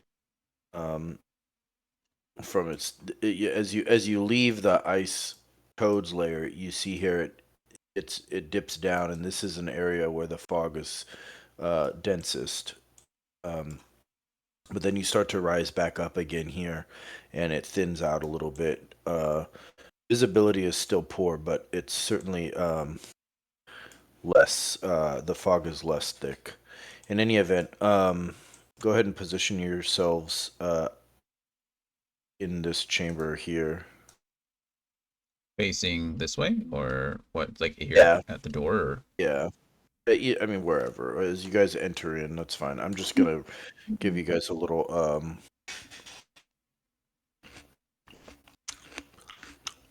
In the chamber or like near? It doesn't. no. Sorry. I guess I should have been more clear. Yeah, facing this way, like you're walking into this chamber. So you enter in here, and again, this is an unused chamber, empty. Currently empty, awaiting the day when our Thotor's collection of trophies overflows from the areas above the Hall of Giants and the area to the east there, the trophy hall. Can we take a moment to appreciate that we may only have to fight, like the only 3 fights we've had so far in this entire chapter is a solo fight, Ulfgar versus barbarian fighter guy, a pack of 8 kobolds, and potentially the dragon. Can we just appreciate that for just a moment? That so far we negotiated it through the ice toads. Oh yeah, it's been pretty minimal in the bloodshed so far. Okay. At the top of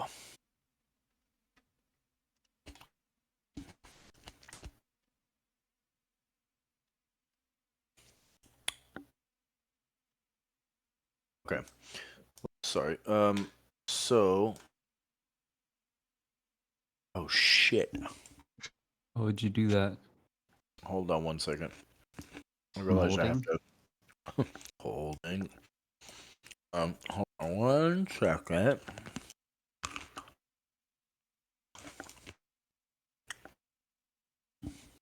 All right. I'm gonna be really lazy Mm-hmm. and just steal this token, so I don't have to make a new one.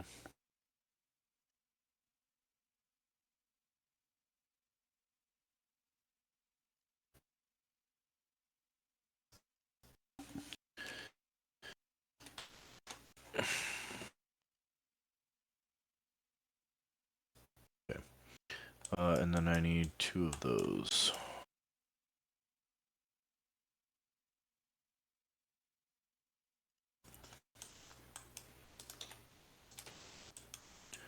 All right. So at the top of the ramp that leads up into Makath's chamber here, you do see one ice troll standing guard over chamber. The ice toads escort you up to here and tell you not to, or tell him not to attack you, that you're here under Marphob's orders. Great. Cool. He's rocking with it.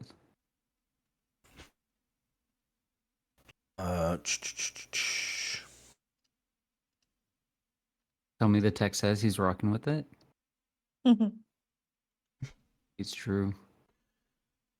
Also, is it just the one?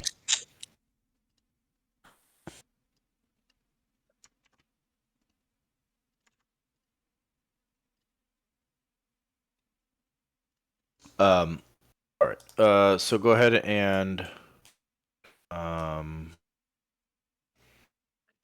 advance into the chamber in whatever marching order you choose. This shall be our order.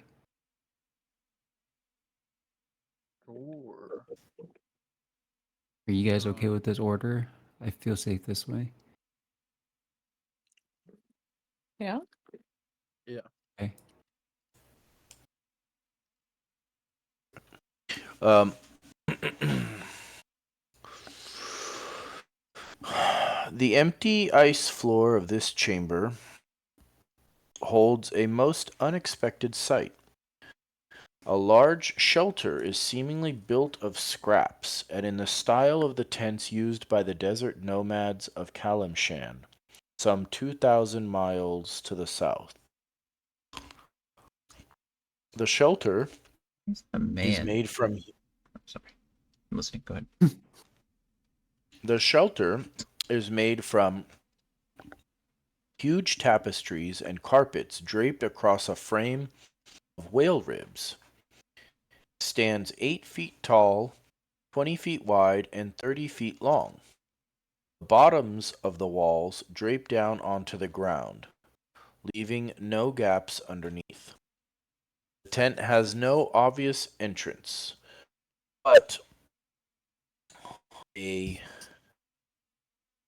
uh, an overlapping tapestry can be pulled aside to Bug reveal the type inside weakness. of the shelter.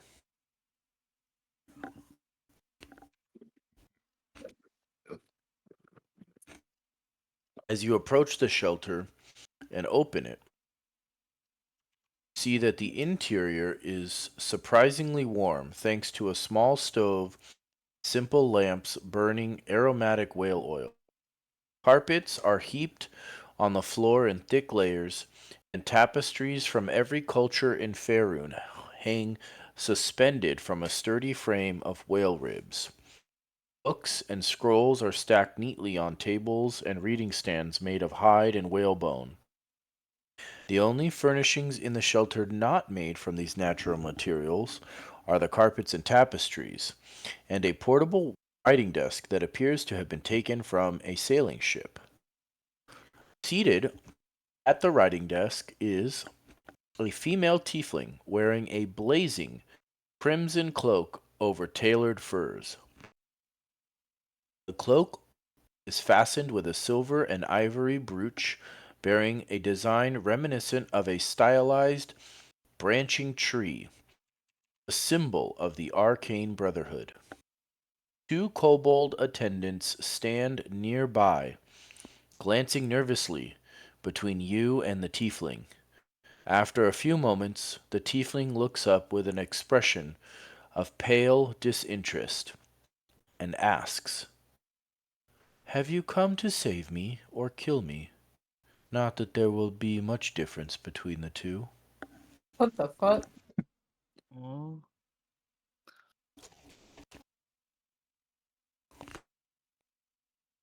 Um, save you? Was, yeah, that's was what that we're in hearing. common?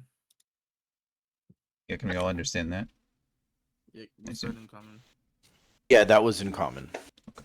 I need to use the restroom, so you'll have to fill me in, but I'll listen as much as I can. Okay.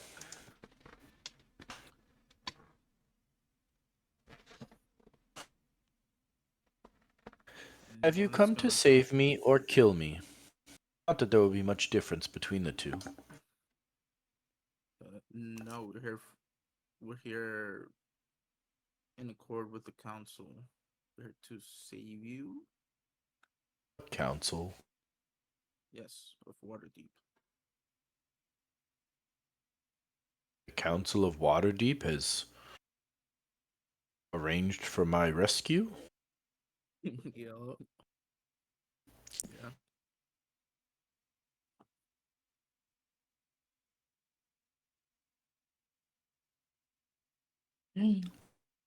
We were told that you knew about the Drakhorn. Indeed I do. How did you know where to find me? We have to. I just realized my mic was muted. Oh, Um, no. Oh my god.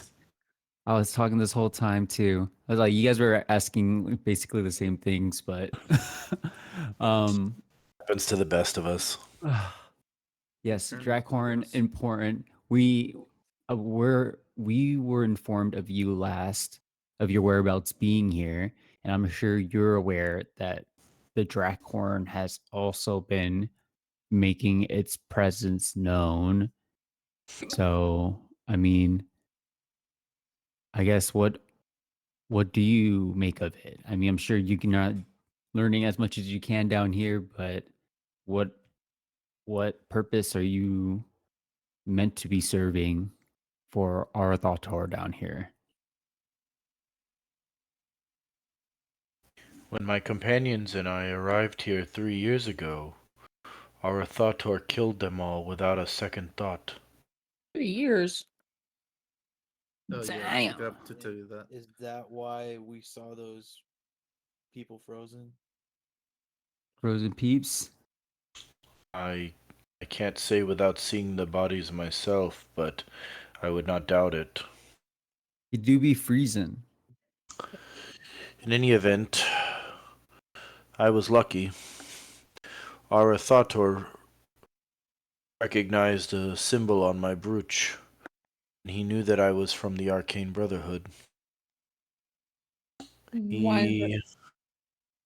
He kept me around so that I could translate his parchments, his artifacts. What artifacts are you translating for him that he so desperately wants to know about? Oh, scrolls, treatises, all of the items and writings that he'd stolen from the Arcane Brotherhood during the attack on Luskin. Luskin. Oh gosh. Jonathan, I wish you were here. I need to remember what Luskin was. Can you remind me, Anthony? Yeah, so I apologize, this is gonna move everybody and make you load a new page, but if you go back to the actually you guys are all up here now. But, if you go back, you'll see that Luskin is the like northernmost city on the Sword Coast, right before you hit the like true Arctic. Oh yes. Icewind Dale and Ten Towns and all of the stuff that's up there. Luskin is the last major city on the Sword Coast, home to the Host Tower, which is the structure that houses the Arcane Brotherhood. It's a spellcasting society in Luskin. Gotcha. So, Okay. anyways, that's where it is. So Thank she you. and her, she's telling you that her companions journeyed here 3 years ago, and they were slaughtered by Arathator, but he spared her life in exchange for her agreeing to translate his um, hoard of stolen magic artifacts and writings from the Arcane Brotherhood.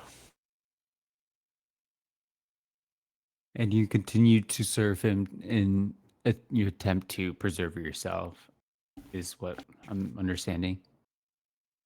She kind of glances at the kobolds next to her. Of course.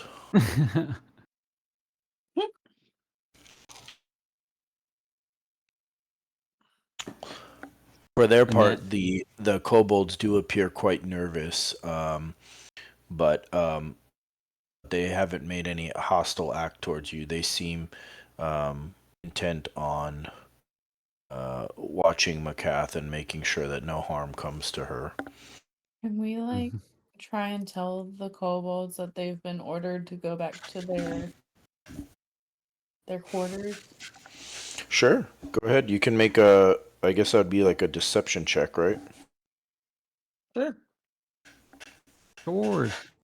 Okay. Yeah, this is 12. It's a bit low, but did it It's pass? oh, maybe. Okay. baby. So you order the kobolds to return to their lair that they've been summoned to return to leave Macath's side for now and return to their lair.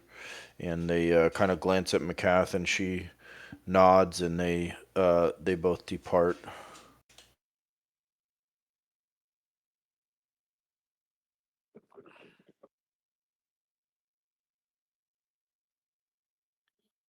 Okay. Well, that's Now, one unwanted guest in this room. now we just gotta get the ice troll to go back to its quarters. Yeah, luckily luckily the troll doesn't speak common. We're In your rocking with that. in your experience, the trolls only speak giant. Oh, frick.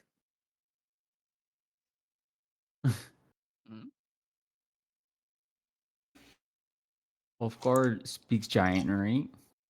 You want me to tell him to go away? That he is relieved of his duties at the moment, that he can go back to his quarters and rest. Okay. All right. I go outside and I tell him, "Hey, buddy, old pal, fellow giant. Off guard. You are relieved of your duties. You may go." Okay. Are you trying to persuade him or intimidate him? Persuade him. Okay.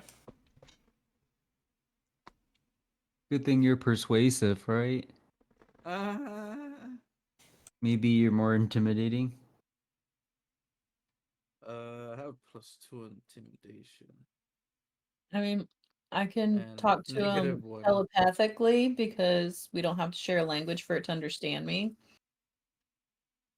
Okay. And I could try and do the same thing that I did with kobolds. Okay. Sure. Do you want me to use deception or persuasion?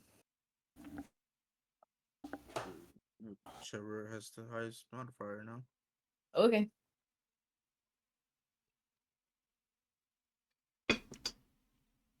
$27. Okay. Let's Uh, go. I don't even need to roll, but okay. Ooh, 19. Too bad he doesn't have a +8. Okay. So the ice troll leaves as well. Makath smiles and kind of relaxes a little bit. Thank you, but they won't be gone for long. Tell me, why are you here? Who sent you? How did you find me? I've been missing for 3 years, unable to send a simple message thanks to Arathator's blasted magic. Like we said, we were sent by the Council of Waterdeep. We were given your last known whereabouts and just kind of figured it out. The council is There's new, by the way. She wouldn't know about the council. You could explain further, like, due to the sounding of the Draghorn and the arrival of the the Colts, nature or of the cult. the rise of Yeah. the Colts. A council was formed in Waterdeep, and she was the foremost expert on the Draghorn. I see. Sorry, didn't mean to. No. Actually, good. there wasn't a I'm council back. at all. There wasn't a. Actually. Actually, you all suck. Oh god. I didn't know, so No, I know. it's a That's good thing you told us. yeah. I'm here for you. Yeah, actually, bro. What the heck? So a council was formed in Waterdeep, and they told us to come here and rescue you.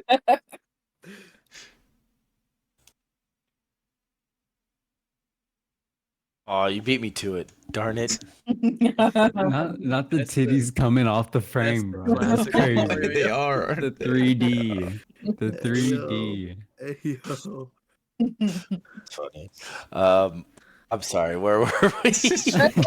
Ulfgar I love was how we're Ulfgar was reacting to this and no one else sees it. Ulfgar except was us. actually playing the game and explained to McCath how we found her. I simply told him that the council was formed in Waterdeep, and they told us to come and rescue him. Her. I mean, him, her. Her. Makath is a Her. female tiefling with a weird token. I think Anthony just goes and he Googles weirdest He- token he for did. anything in the world, and No, then I that's said- what he He's I an uses. acolyte, bro. He's yeah, reusing an asset. I said, yeah, I She stole the has a dragon picture. claw. I said I'm not. Yeah. Anyways, can I just take a minute here and say that every time I see that actually guy, for some reason, I know it's not like it's totally unrelated, but for some reason, I always think of this video. Oh, where is it? Shoot, hold on, here it is.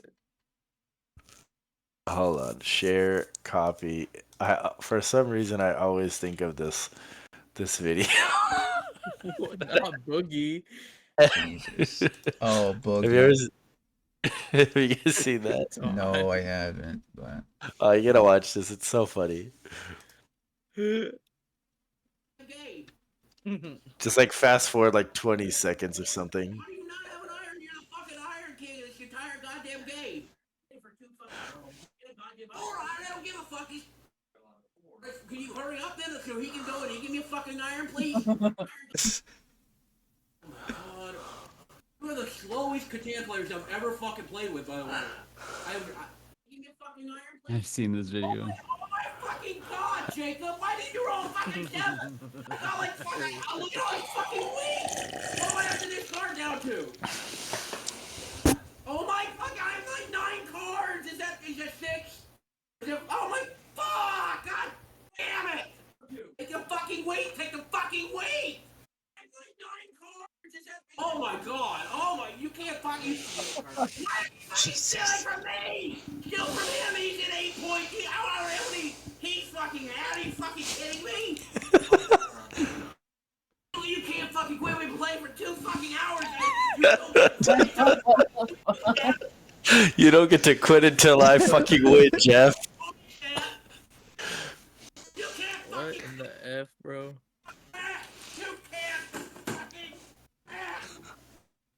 jeez, I fucking win. I win. Just Oh, Table Jesus. flip. Oh, table smash. Yeah. Yep. I don't know why, but every time I see the actual guy, I think of him. Anyways, okay, back to what we were doing. She's been explained. The question was answered. Wolfgar did a Yeah. spectacular job.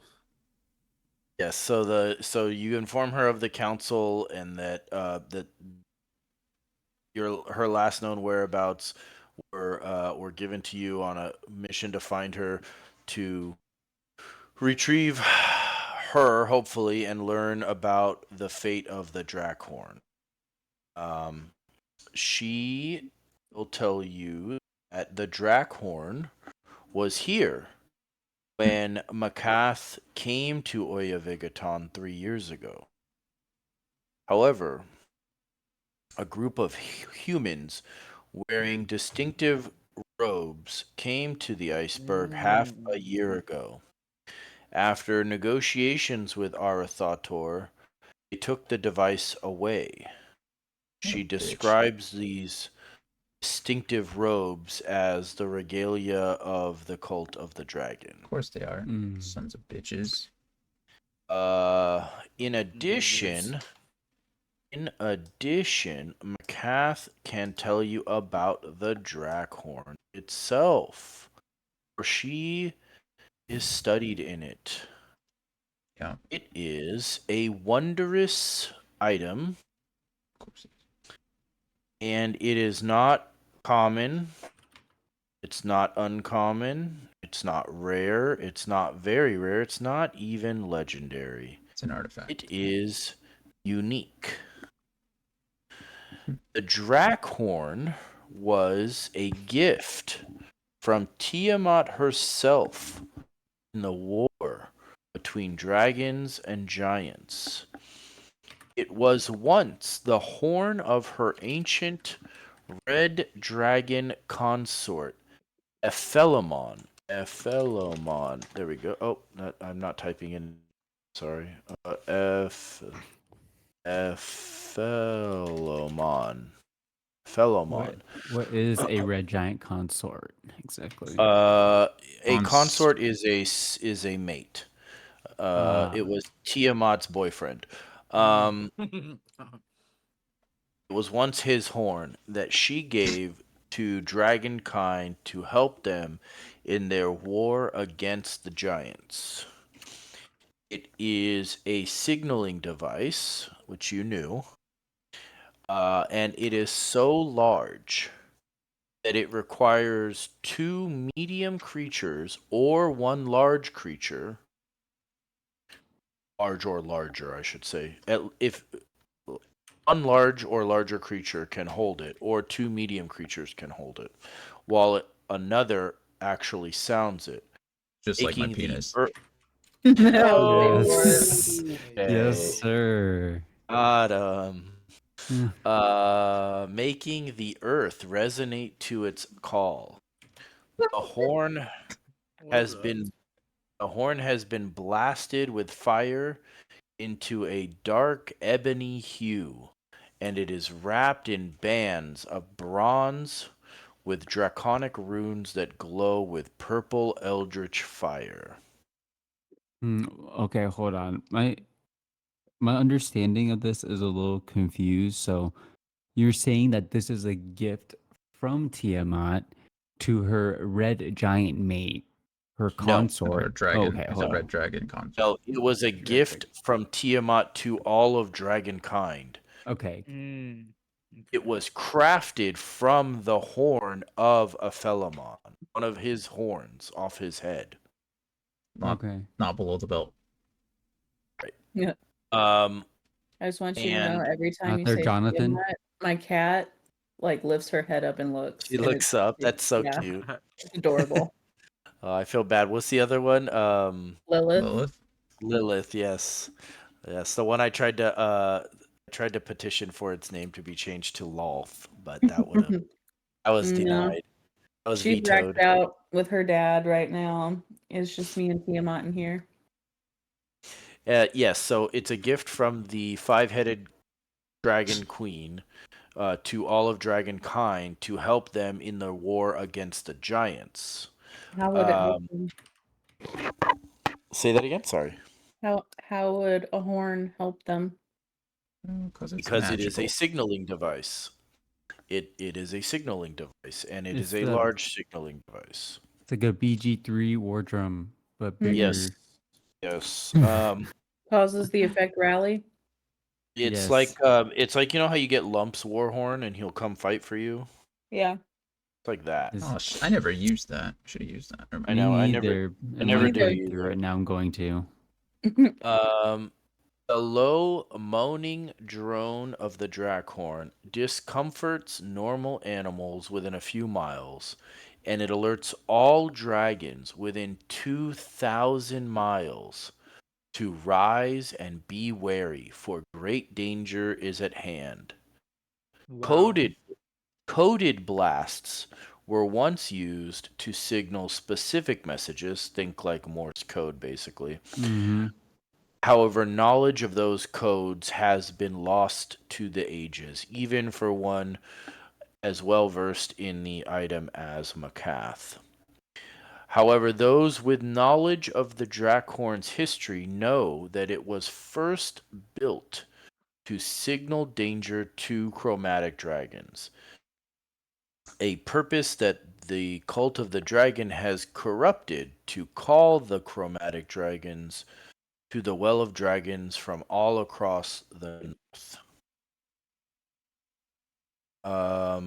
See area 8, the Drakhorn for the item's game effects. Excuse me, where's area 8? Area 8. Area 8. Episode 9. What the fuck is area 8? What does that even mean? So that Uh, means the dragons obviously are actively working with the Oh, I cult see. to bring back Tiamat. And I guess like they're using the horn to kind of continuously rally them to aid them is what I'm understanding, guys. Correct. Yeah. Let me see here. Da,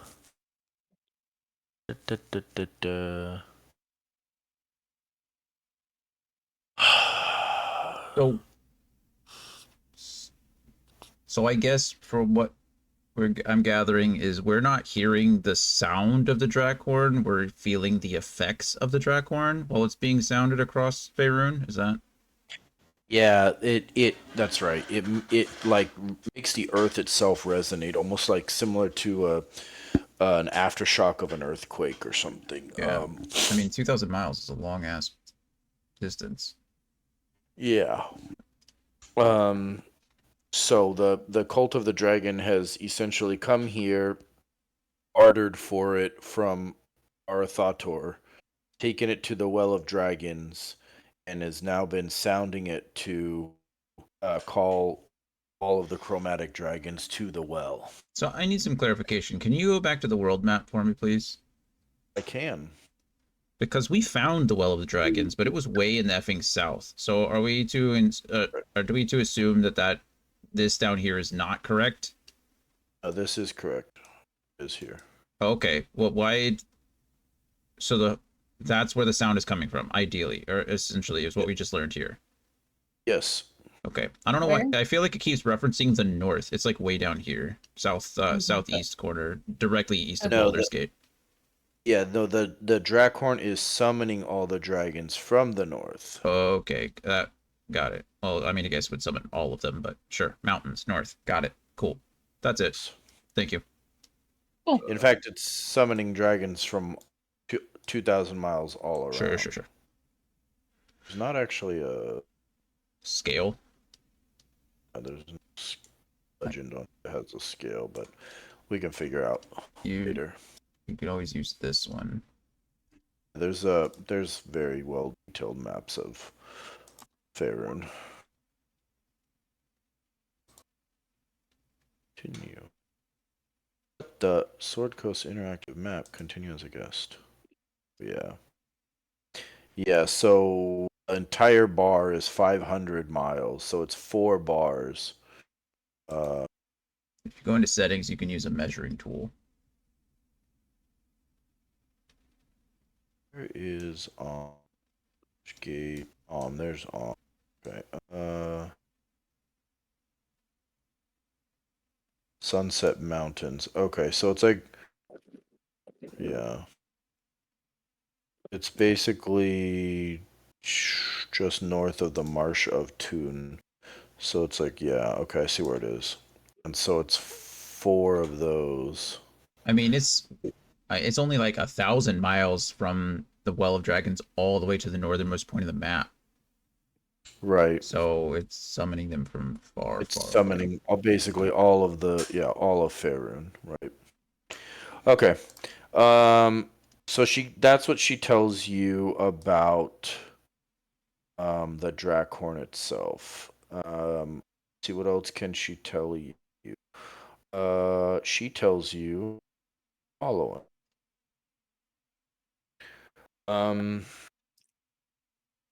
Although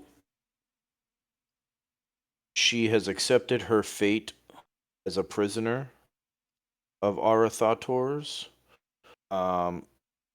she has dedicated herself to completing his challenge to translate the writings and such that he stole from the Arcane Brotherhood. If she is doomed to die as a dragon's plaything, she will have at least accomplished something magnificent first. Thus, if you would like to rescue her, she will not leave Oyavigaton without bringing along as much of the Arcane Brotherhood's stolen property as she can. Do you agree? What is that? Do we have a bag of holding? We all have bags of holding now. We all bought one. That's right. I have one too. Does she have an inventory? Like, I don't understand. Like, what does she know? Okay. Most of the material stolen from the host tower of the Arcane is in the scriptorium, which is the room just beyond here. I'm still on the However, world map. I'm sorry. oh yeah, we all are. I'm sorry. It's the room just north of where she is. Oh, well, that's convenient. It's the scriptorium. Okay. This passageway to the north.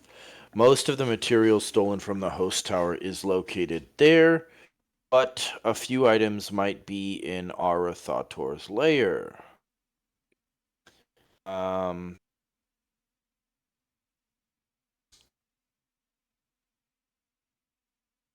Okay. Well, There's something else to be said, or were you contemplating? She tells you the same thing that Marfolb tells you, that there are two entrances to Arathator's lair, one in the adjoining scriptorium and the other one in Area 6 just south of the larder. She explains that Arathator moves in and out of his lair using the underwater passages. She explains that trying to escape from the iceberg on a ship would be suicidal as long as Arathator is able to attack from the air. The dragon is content to let his minions deal with the issues on the iceberg, but he would be alerted if the characters attempted to flee.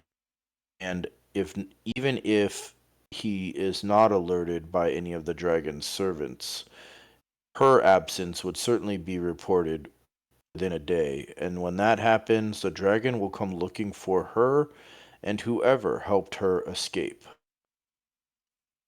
So he must be dealt with, one way or another. Try to mean, kill the fucking One dragon. way.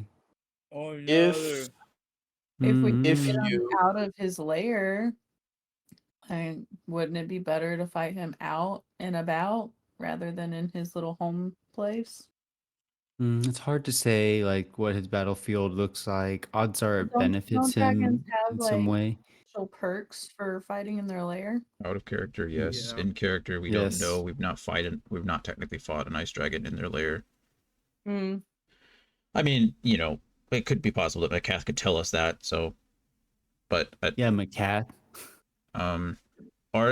just Yeah. for full, Arthur wouldn't be cool with that. I mean, if we were to bait the ice dragon out, it's quite possible that many people could die.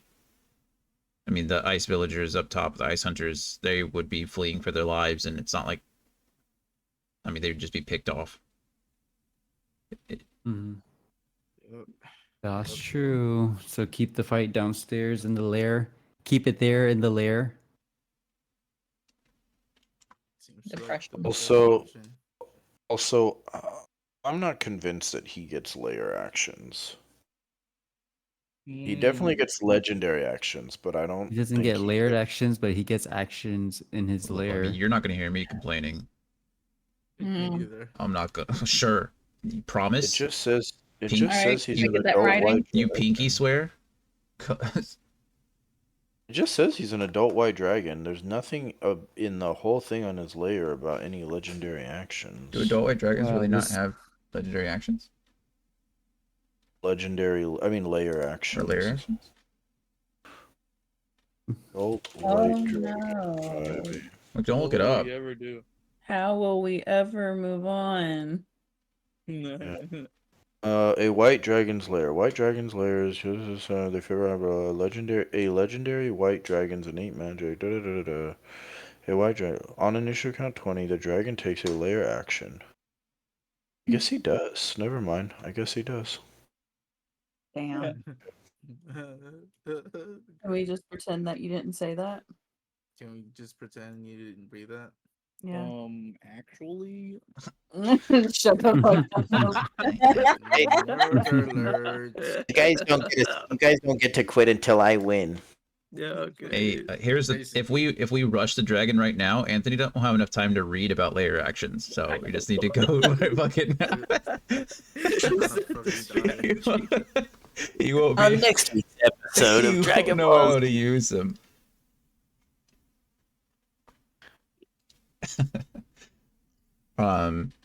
Okay, got it. So some of the stuff is in Yeah. the scriptorium, some of the stuff is in the dragon's hoard. We can't take the dragons. We can't obviously get the dragon's hoard with the dragon being there, and we can't leave with Makath because the dragon's gonna chase us down. And if we're in the middle of the ocean on a ship fighting a dragon, We get fucked. that's just stupid. So we're fighting it. That's pretty much what I'm getting. That's what I'm hearing. Does she have any advice? Can we get down there secretly? Can we sneak up on the dragon? So she has more than advice. Hey, A warning, maybe. hey. She reaches down and lifts up Hey yo. several layers of her fabric floor. Not the layers. That's where I came out insecurities. She reaches down and lifts up several layers of the fabric flooring and produces a ring of cold resistance and 2 arrows of dragon slaying she has crafted during her captivity. Ooh. Yes. Mommy. She provides these to you, but she warns you that Arathator has devoured nearly every hero he has faced. Yeah. Yeah. I'll have you know, with our last dragon encounter, the dragon ran away. Um, And then we flooded Leah's lower levels. What? Yeah, something like that. okay. The lower levels haven't been flooded since Meepo died. Aw, rip. Jesus. Alrighty. You got it. That maybe that's what they need. That's what Leah needed the apple for, to get her Alright. get her waterworks going again. I'm done. Okay, let me just make sure. Let me just make sure that I give you everything that you get. So she tells you that Arathator is. She gives you a general layout of his lair. Reveal areas. Kapow. Wait, what? Why does it always do that, man? Kapow. Really, it's. Oh my God. Ciao. Ciao. That's what I was thinking. Okay. So she gives you a general layout of Arathator's lair, and she tells you that he is currently located in the western area Okay. of his lair over here. So if everybody can directly see. below us. Mm-hmm. Mm-hmm. Probably. Let me see. Correct.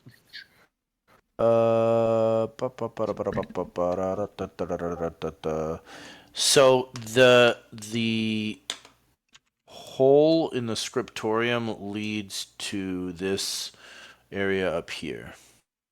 Okay, got it. And then the other one leads somewhere over here. Yeah, the other one leads to down here. Okay.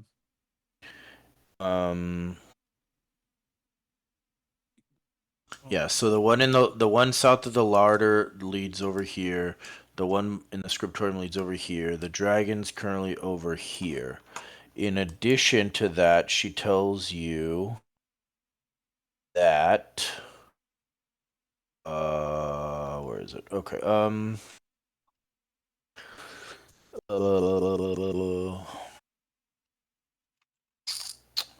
I think that's it actually. Yeah, she gives you a general. Oh, she knows that surprise is a character's best weapon for challenging the dragon, and that he will not risk dying over this single layer.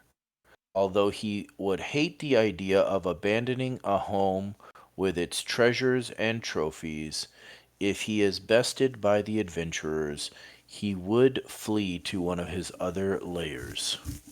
Payback, bitch. How do we prevent that from happening? We gotta block off the other hole.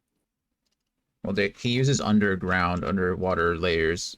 These caverns, I'm guessing all these little white things are either pillars or holes, or maybe these are probably holes. Yeah. Yeah, the white is the white is elevated. If you look at the Oh, chart, yeah, right I see it. Thank you. Yeah.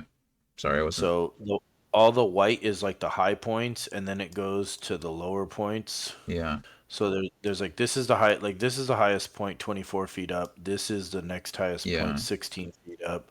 This is 8 feet above the ground floor, and then this is the ground of the layer. And he accesses it through these underwater tunnels. So if you wanted to prevent him from fleeing, you'd have to like bait him this way, and then somehow prevent him from getting past you this way. You know what I mean? Yeah. Like a wall. Dropping food down the food hole and drop us going down that one. Yeah, I mean, maybe we That's- could. We could Good get strategy. the ice toad dudes to drop whatever down there. I like it. I like what I'm hearing. How high are the ceilings up there, like down there? Is it enough for? Can he fly? Can he go airborne in his lair? Because that's really. Hold, please. I mean, the A high rough, ceiling's a 24 rough feet. ceiling, a rough ceiling of the open cavern rises 40 feet above the varying height of the uneven floor. So he can get airborne, but not super airborne. So Okay. the layer's like 40 feet high, basically. I mean, Roughly. only 40 feet. He can't. Dragons can't hover, so I guess he still has to land somewhere.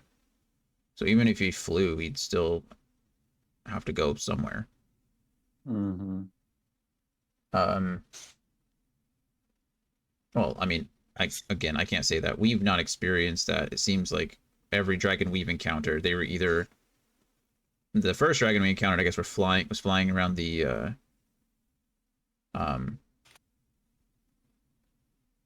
flying around that tower in Greenest. And then the second dragon we've encountered was an asshole and flew from tunnel to tunnel. I guess my concern though is that if we do bait him over here and we try to block off his exit, he can just fly over us. Like, what's preventing him from that? Sorry, say that again. My concern is that if we bait him over here, right, and we're winning, he could just, if there's enough room in the tunnel, he could just fly over us and go back. Like, what's preventing? What are we doing to stop him from getting from the east side, or from the east side to the west side? West side? Yeah. Would a hold monster work? Yes. Yeah, I Do mean, we have Do that? you have whole monster? Gore does not. Okay. I'm shocked that the paladin doesn't have access to a 5th level sorcerer spell. I mean, no, none of us can In even what- cast 5th level spells, so Yeah, in one more level, both Quinny and the 2 warlocks would get access to it. But you have to be level 9 to cast it, and you guys are all level 8, so you won't have it for this fight. What the heck? we Oh. okay. Hmm. What was the? Didn't you say McCath had something other? What was the items, or what was she showed? What did she show One us? was a ring of cold resistance and 2 arrows of dragon slaying. Ring of cold resistance. Okay. And 2 arrows of dragon slay. Arrow of dragon slaying times 2. Well, that If you obviously. take damage from the arrow, the creature must make a DC 17 Constitution saving throw, or take an extra 6d10 piercing damage on a failed save, half as much damage on a successful save. Wow. That definitely needs to go to our good friend Ren here. I mean, he's the only one that can use arrows. None of us have access, right? We're all just crossbow proficiencies. Yeah, I guess. I mean, I guess they're simple weapons. Short bows are simple weapons, so many of us might be able to use them. But he's the only one proficient in them, like truly good at it. Thanks. Okay, so those will just any objections that those just go to Bryn? No. Okay, so What about the ring? that's the big one. We have to be attuned. I assume if it's a ring of resistance, like my radiant resistance ring, somebody has to attune to it, which takes an hour. So we shouldn't need to. We shouldn't need to identify it. We know what it is, but we do need to take the hour. Somebody needs to take the hour to attune to it. Who's not maxed out on attuned slots? Because I'm pretty confident Arthur is. I'm full. I think I am. I'm not full. I guess technically I'm not. But I don't. I'm not, but I don't particularly want that to be one of my attunements. I mean, it's not permanent, right? I mean, it is permanent, but you can swap attunement slots whenever for whatever reason. Shouldn't it be one of our tanks? That's what I was thinking. Or Ulf? Yeah, I agree. I agree with you. Yeah, and if Ulfgar is think Ulfgar maxed, might be then maxed I out. think Gore It would. should be more then. I guess, yeah. What is your thought, Ulfgar? Yeah. What's going on? My sweet AC is gonna drop. Why? If he Because, untunes, I imagine that's what he's saying. Oh, So I have a cloak of protection, a ring of protection, and if I take one out, it will drop to one. What's your third Don't you slot get three then? with item? Huh? Well, the boots of speed, huh? Yeah, the boots of speed is my third. Oh, got it. What So and So would you rather have? So would you rather have +1 armor class or half damage from cold damage? do any of your runes give you cold damage? Do you not have like a rune of ice or a rune of frost or something? It increases my ability checks and saving throws. It +2 for 10 minutes. Strength and Constitution. Okay, but it doesn't give you any kind of resistances. No. None of them do. Okay, I don't know how. I don't know what your features are. I don't know if you can change your runes or anything like that. I can only change them when I level up. Oh, okay. I did can I have change. to attune my mask? Say that again. Yes. Mask requires attunement. Oh yeah. I can take out the ring of protection. It's fine. Okay. Gore, what do you have that you're attuned to? Or Gore can wear it. I'm not the only tank. I think I would only be. I'm only attuned. Do I have to be attuned to Shatter Spike? No. No. I don't know. I do not think so. Reading the stat I don't block think before, so. I don't think so. But I you don't would think so. you would know. Or you should know. Other than No. that, my holy symbol and my shield. Shatter Is that attuning? I don't know. Shatter Spike does No. require attunement. Okay. Oh, Shatter Spike does? Yeah, weapon, longsword, uncommon requires attunement. +1 attack and damage rolls. Yes. What the heck? That'd be the only thing I have then. Okay. Yeah, but it's Gore. So I think, I mean, yeah, I mean, the reason I'm also leaning towards Gore, one, he has an open slot and doesn't have to worry about that. But two, his resistances is going to benefit everyone. So the longer he's up, the aura, like Ulfgar is going to be affected by the aura, right? And it's a saving throw, yes. Is it any saving throw, Gore? +2? Yes. So as long as Gore is up, Ulfgar is already getting the +2 or whatever it is to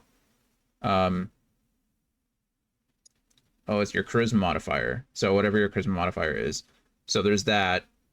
But secondly, Gore also has lay on hands. So if in last ditch effort, if I'm down, everyone else is down, potions, he has lay on hands to bring someone up. So if he's the last one standing, we have the best chance of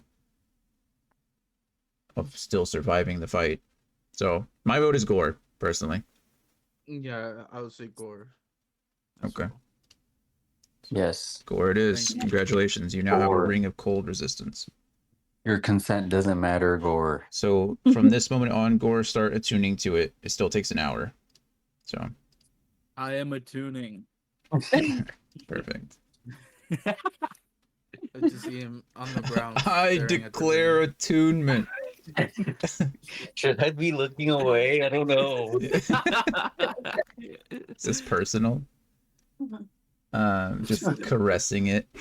What that ring do, though? With that How many- Is it a cock ring? We look around, it's not on Oh, any yeah. of his fingers. Igor, where'd that ring go? It's not a safe space. Nowhere in the stat block did it say I had to wear it on my fingers. Just say it. What the fuck? Y'all got some dirty minds. He uses a toe ring. Yeah. Sure. Sure. His feetsies get cold when he's sleeping at night. He's gonna get that cold resistance. Okay. All right. So is the plan then to try to bait him to the east side of his lair with food, and then drop down the into the west side, northwestern Well- side, using the hole in scriptorium? Yeah, so is there I assume he has there's got to be some kind of schedule, right? I imagine just food isn't randomly dropped in his lair just throughout all of time, right? So Right. does it get dropped down once a day, once a week, twice a day? Like what kind of timeline are we on now? When can we expect the next food delivery? And is it brought to Yeah. him? That's another thing too, is like does he have other servants down there that bring him the food, or does he go to it? Yeah, does he like walk up Because, to the like, bowl dog style? It's not really going to matter. The worst thing that could happen to us is if we drop food down here expecting him to come, and then we end up coming down this way and find out that not only is he there eating, but he also has now a host of fucking ice trolls down there that are bringing him food.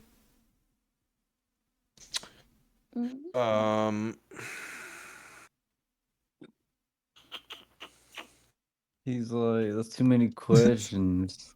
He was like, I didn't have all that fleshed out. He's like, it's not written down. You're making me think. Jesus.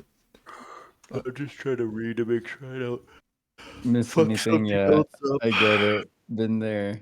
I'm like, good points. Let me make sure I tell you the right thing. Yeah, believe it or not, it's hard to memorize like 10 pages of Nah. the entire chapter. I'd know nothing about that. I like read ahead and I'm like super prepared and I get asked questions I don't even consider. I'm like, Yeah. That's how it goes. It's like, how do I entertain y'all?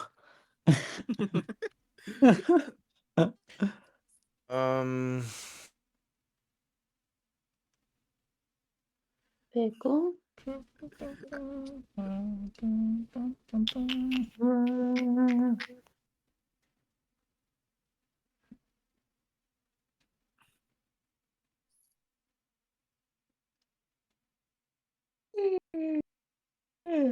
Anthony, just tell us our plan is going to work So so we the- can go to bed and the- fight the dragon all of next session. the ice toads. If you ask McCath, I guess she can probably tell you. If not, the ice toads certainly can. But in the larder area, there is there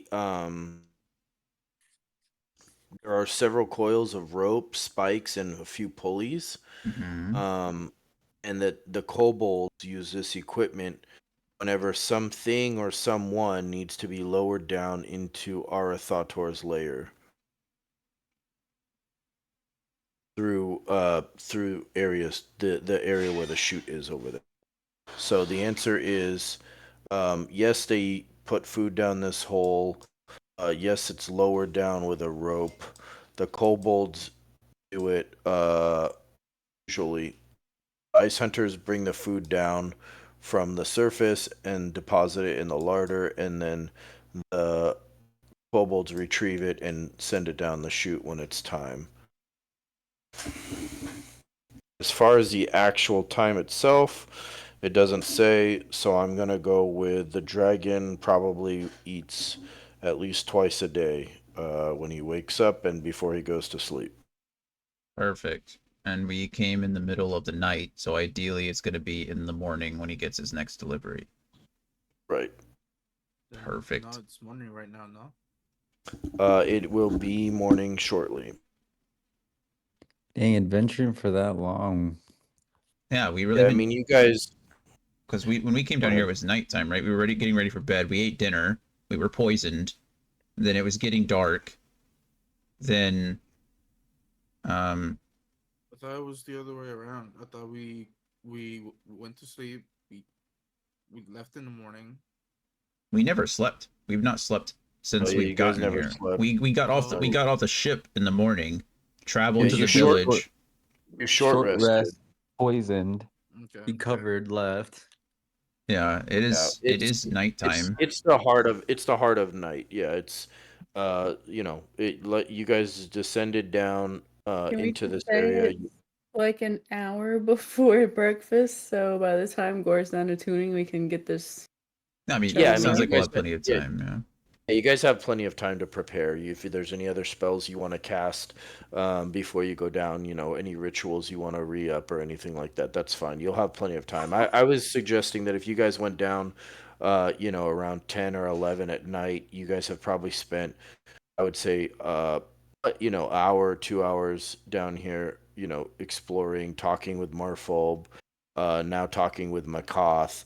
So, it's probably after midnight, but not much after midnight, maybe 1 or 2 in the morning latest. So, you have several hours still before sunrise. Okay. So really, we just need to create a plan. I mean, is that the only part of our plan? Drop food down here, get food. Utilizing the scheduled food times. We won't need to do anything if he's fed in the morning and the kobolds are going to take care of that. Then all we need to do is wait. And when we know that the food is being dropped, then we can lower ourselves down through the scriptorium and essentially not wait for him, but push up and be ready. The only thing is, again, we can use the high ground a bit here, right? Get some people up here on the high ground as long as it's not to the ceiling. I don't want to get split up is really the concern. This is, I mean, 0 feet, that's an 8-foot climb. That's a 16-foot climb. I mean, I can pop my wings and be anywhere, but we are not going to have visibility from the north to the south. Like, there's no way. This is an 8-foot wall, a 16-foot wall here, right? Like, if we're splitting up, the best thing we might be able to do is, I'm thinking we either find a way to close these holes semi-permanently. Queenie has shape water, but that's not enough. It's just not enough. I mean, as a cantrip, it's not a strong enough spell to freeze over these holes. We might be able to use some kind of blast or something, or trigger something to close one of these holes so that we force him down the other. But like, I don't feel comfortable splitting the party up. Like, that's not safe at all. It's not. Like, even if we're trying to cover more ground to make sure it doesn't run away, if we split up, it's just gonna be easier to kill us off. Yeah, I mean, to be fair, 3 of us can fly at this point, I guess. So maybe that helps even the odds a bit, but that's still a big risk. It's going to be a big risk anyway, right? I'm not saying that we're going to be able to eliminate all risk. It's just how much risk are we willing to assume? I don't know how much of a help it would actually be, but just remember that excuse me, that Leah still has the Wand of Winter as well, which can reduce the dragon's speed and create difficult terrain and things like that. So, I mean, it's an ice dragon. What kind of difficult? This whole thing is covered in ice. Maybe it can create an ice wall. oh, I guess that's true. Ice walk. The dragon can move across climby, icy surfaces. Yeah, because we had the same problem with right. Glazel as well. None of the ice didn't matter. Unfortunately, Well, the ray of frost will at least reduce his speed by 10 feet, but is he not immune to cold damage? Is he not immune to it? The effects? yeah, but he's immune to the damage, but not the effect. Oh, I would not rule it that way. So, thank you. Okay. I mean, can you create an ice wall with it, Leah? No, I'm it reading does it it does now. ray of frost, sleet storm, and ice storm. Sleet storm creates difficult terrain, but ice storm is probably not going to be helpful. It's like a AOE bludgeoning and cold damage. Right. Could we use it? Could we use that to freeze the holes on the thing? No. No.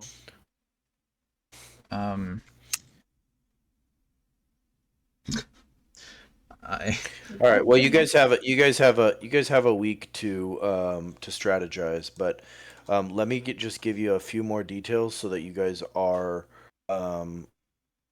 prepared and ready to discuss. So, to the north in the scriptorium, you see that this chamber, although it's deeper than the adjacent caverns, no mist actually hangs in here. 3 shelves stand in this otherwise empty cavern, cobbled together out of salvaged wood, whalebone, pieces of giant's armor, and even the frozen limbs of yetis. A number of scrolls, books, parchments, and folios are carefully arranged on the shelves, all bearing the markings of magical writing. Makath warns you she directs you to these items as being stolen from the host tower of the arcane in Luskin, but she cautions you not to read or even peruse the material for your own safety. They are laced with diabolical lore that is the anathema to the mortal mind. Think necromancy of Thay. Great. So you guys can decide what you want to do with that later. But the near the western end of the scriptorium, a 15-foot wide chute leads down to Arathator's lair.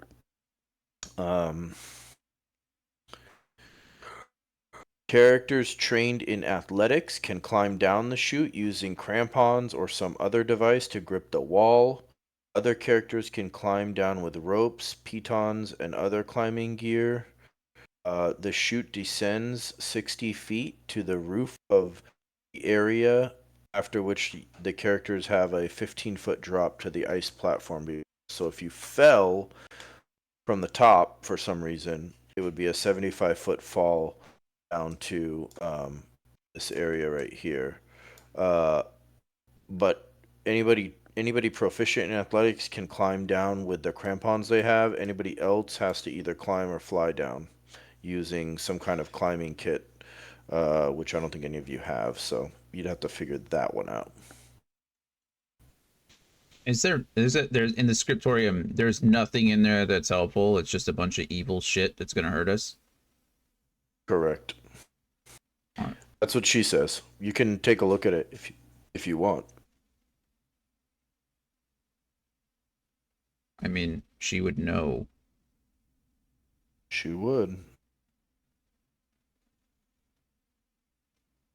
All right. Well, thanks for the help. Okay. Well, I guess we all need to come up with our best dragon slaying plan between now and next week. Do big damage.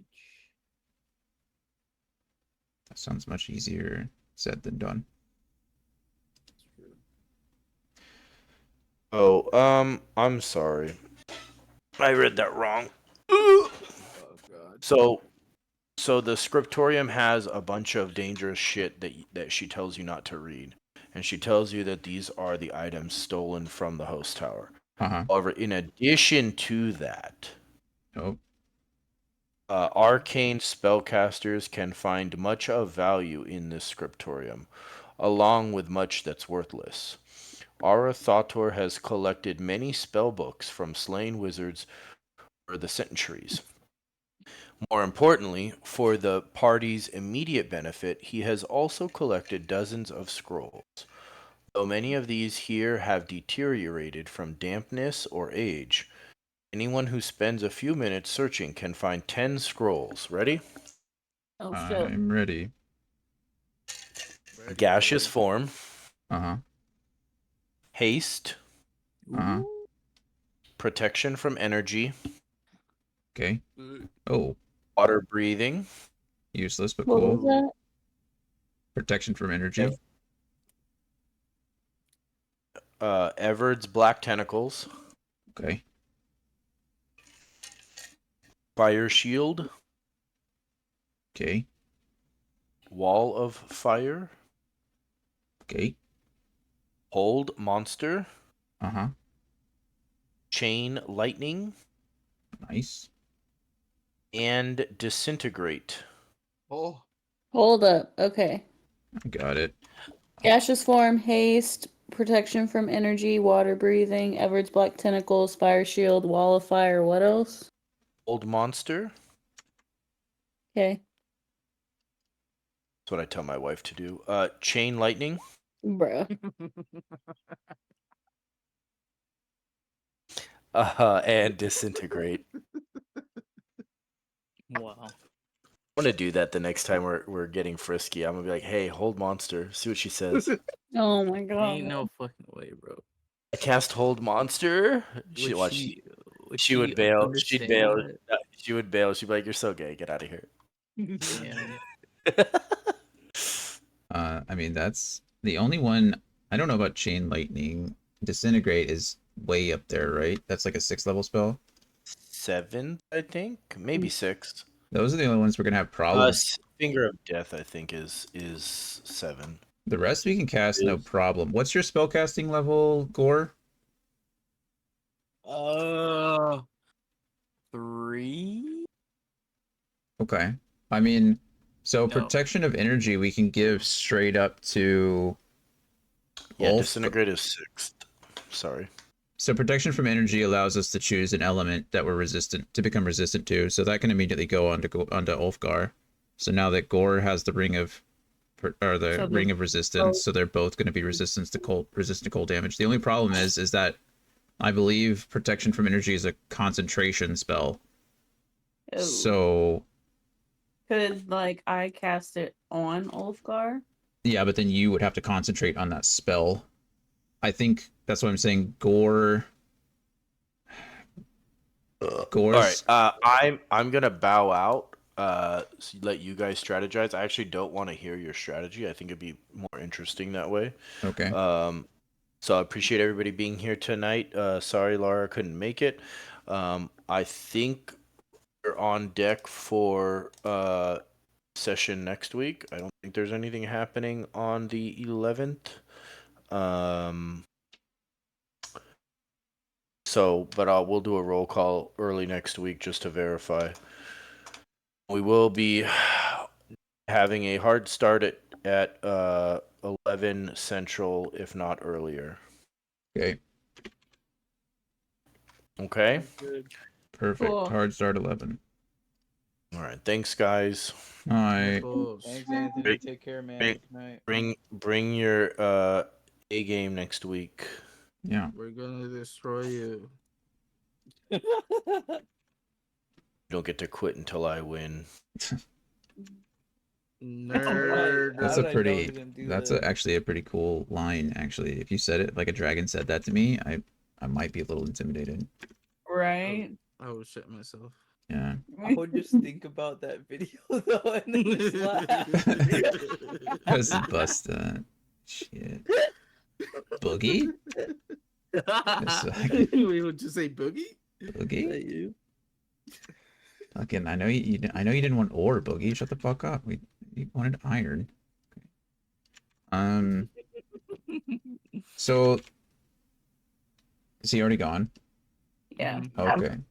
We don't have to talk long. the three ones we're gonna have issues with is Hold Monster, Chain Lightning, and Disintegrate. All those are higher than the level that we can cast, which means there's gonna be a DC associated with them. The others aren't really a problem because one of the three spellcasters we've got can all use something like that or use these, which is fine. Fire Shield would probably be good on either Gore or Ulfgar as well. So yeah, gaseous form I think ends when while in the form of a misty cloud, the target can't talk or manipulate objects, and any objects it was carrying or holding can't be dropped, used, or otherwise interacted with. The target can't attack or cast spells.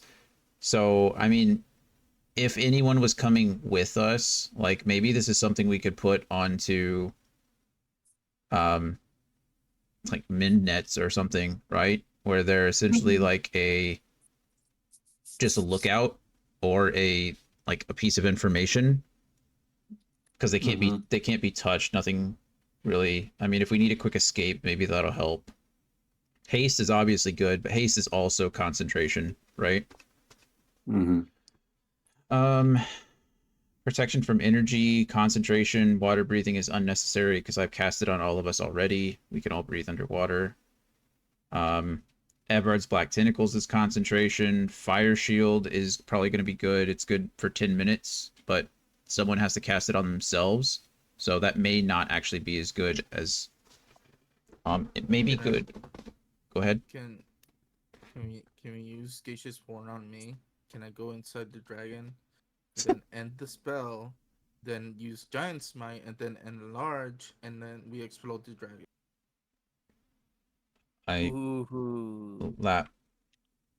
We can certainly try it. I don't know what kind of rolls he would have us. I mean, it'd be fun, right? Why not? How strong is our Thautar's throat to prevent the gaseous form from going in? True. I mean, I'm willing to try. What dice you rolling? I just Also, want to see him explode. I also have a spell, Raltham's Psychic Lance. If he fails an intelligence throw, it does, what is it, 76 psychic damage, and it's incapacitated until the start of my next turn. So Damn. The that's concern... if it, Go ahead. I didn't mean to cut you off. I'd say that's if it fails. If it does pass, it takes damage, but it is incapacitated. But if it fails, if he doesn't have good intelligence, then he wouldn't be able to do anything and for a whole round. I could use my Storm Room to give him disadvantage, so he could likely fail. Is the Storm Rune also a roll? No, I just use a bonus action on the Storm Room, right? Mm-hmm. And then it lasts for a minute, and then when he is gonna do that, and I just give him disadvantage on the roll. Nice. And it lasts for that full minute, or can you only use it once in that minute? Only once in that minute. Oh, okay, got it. So the issue that we're gonna run into, and I don't think this is metagaming because we have fought a dragon before. The legendary resistances are gonna kick our ass, right? We want to use we probably want to try to use as many of the spell scrolls as possible early that cause saving throws. So like Everard's Black Tentacles is a dexterity saving throw. Wall of Fire is a dexterity saving throw. Hold Monster is a wisdom saving throw, right? There's all these things that we can probably try to oh, here we go. Chain Lightning is a dexterity saving throw, and Disintegrate is also a dexterity saving throw. So if we toss all of these scrolls at him and force him to burn his saving throws, we can then use the heavy hitters, and that's when you want to use disadvantage, right? That's because he could just choose to succeed on at least 3 saving throws of his choice.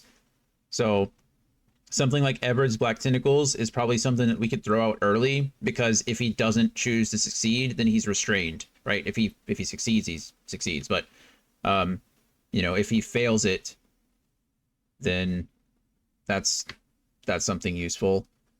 So burn up all the saving throws first. Yeah, that's really what we need to do. Okay. That's a good game plan.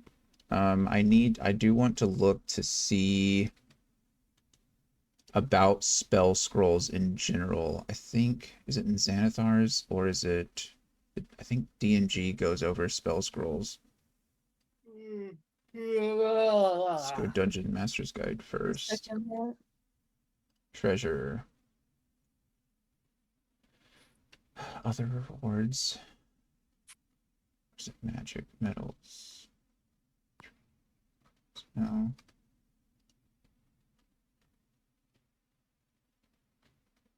Scrolls. Okay, let's see. If the spell is on your class's spell list. Okay, if the spell is on your class's spell list, you can use an action to read the scroll and cast its spell without providing any material components. Otherwise, the scroll is unintelligible, excuse me.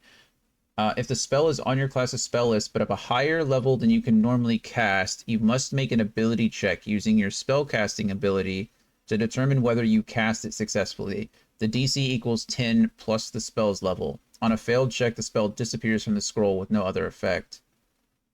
Okay. Damn. So essentially, it's possible that we don't even succeed on casting the spells from the scroll. I'm trying to see if they fixed that or changed anything like that in Xanathar's, but I doubt it.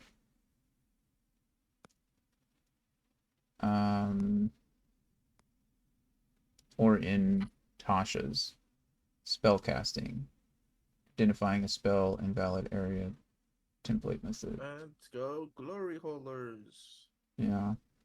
Okay. I mean, I'll look this up as we go, but I think the plan still stands. Like, the scrolls are going to be we don't have a problem throwing those away because they're extra, right?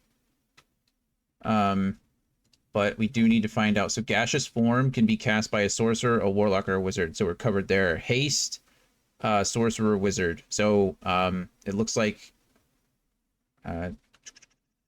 Queenie's going to have to cast haste.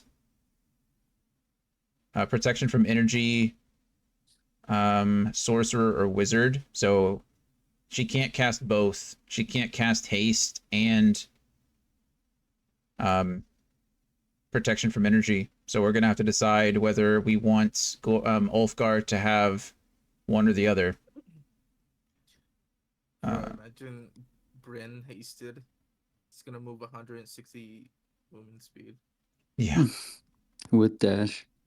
Evard's Black Tentacles isn't going to be useful to us either because we can't, we don't have a wizard in the party.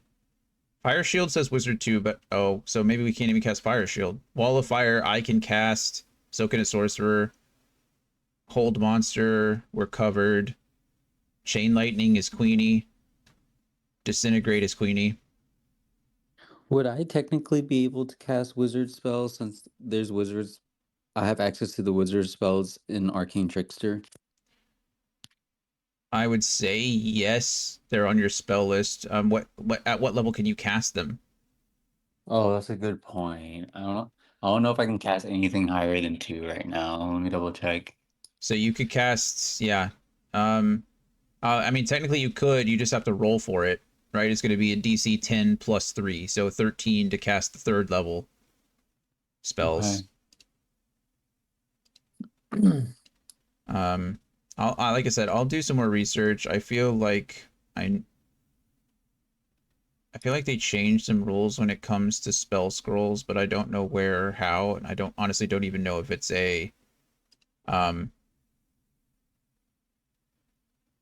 it's like a homebrew rule that people use or like an official rule. So I'll look it up, and we can always clarify with Anthony too what his ruling on it all is. So, but yeah, we need to get him to use his legendary actions, and then legendary reactions, and then we use the heavy hitters. And if it really is just try to lock him down. Yeah. If it really is every turn Queenie's busting out a giant spell, then that's what we do. Okay. Sounds good. I'm smelling what you're putting.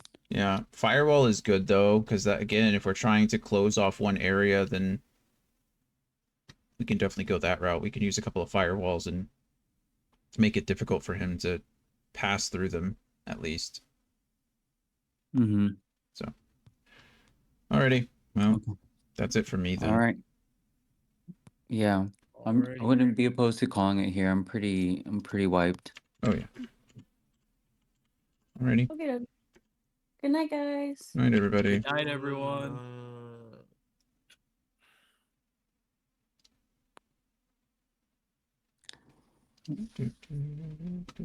All right, guys. Good night. Good Hi, night, Brandon. Brand. Heading off to account.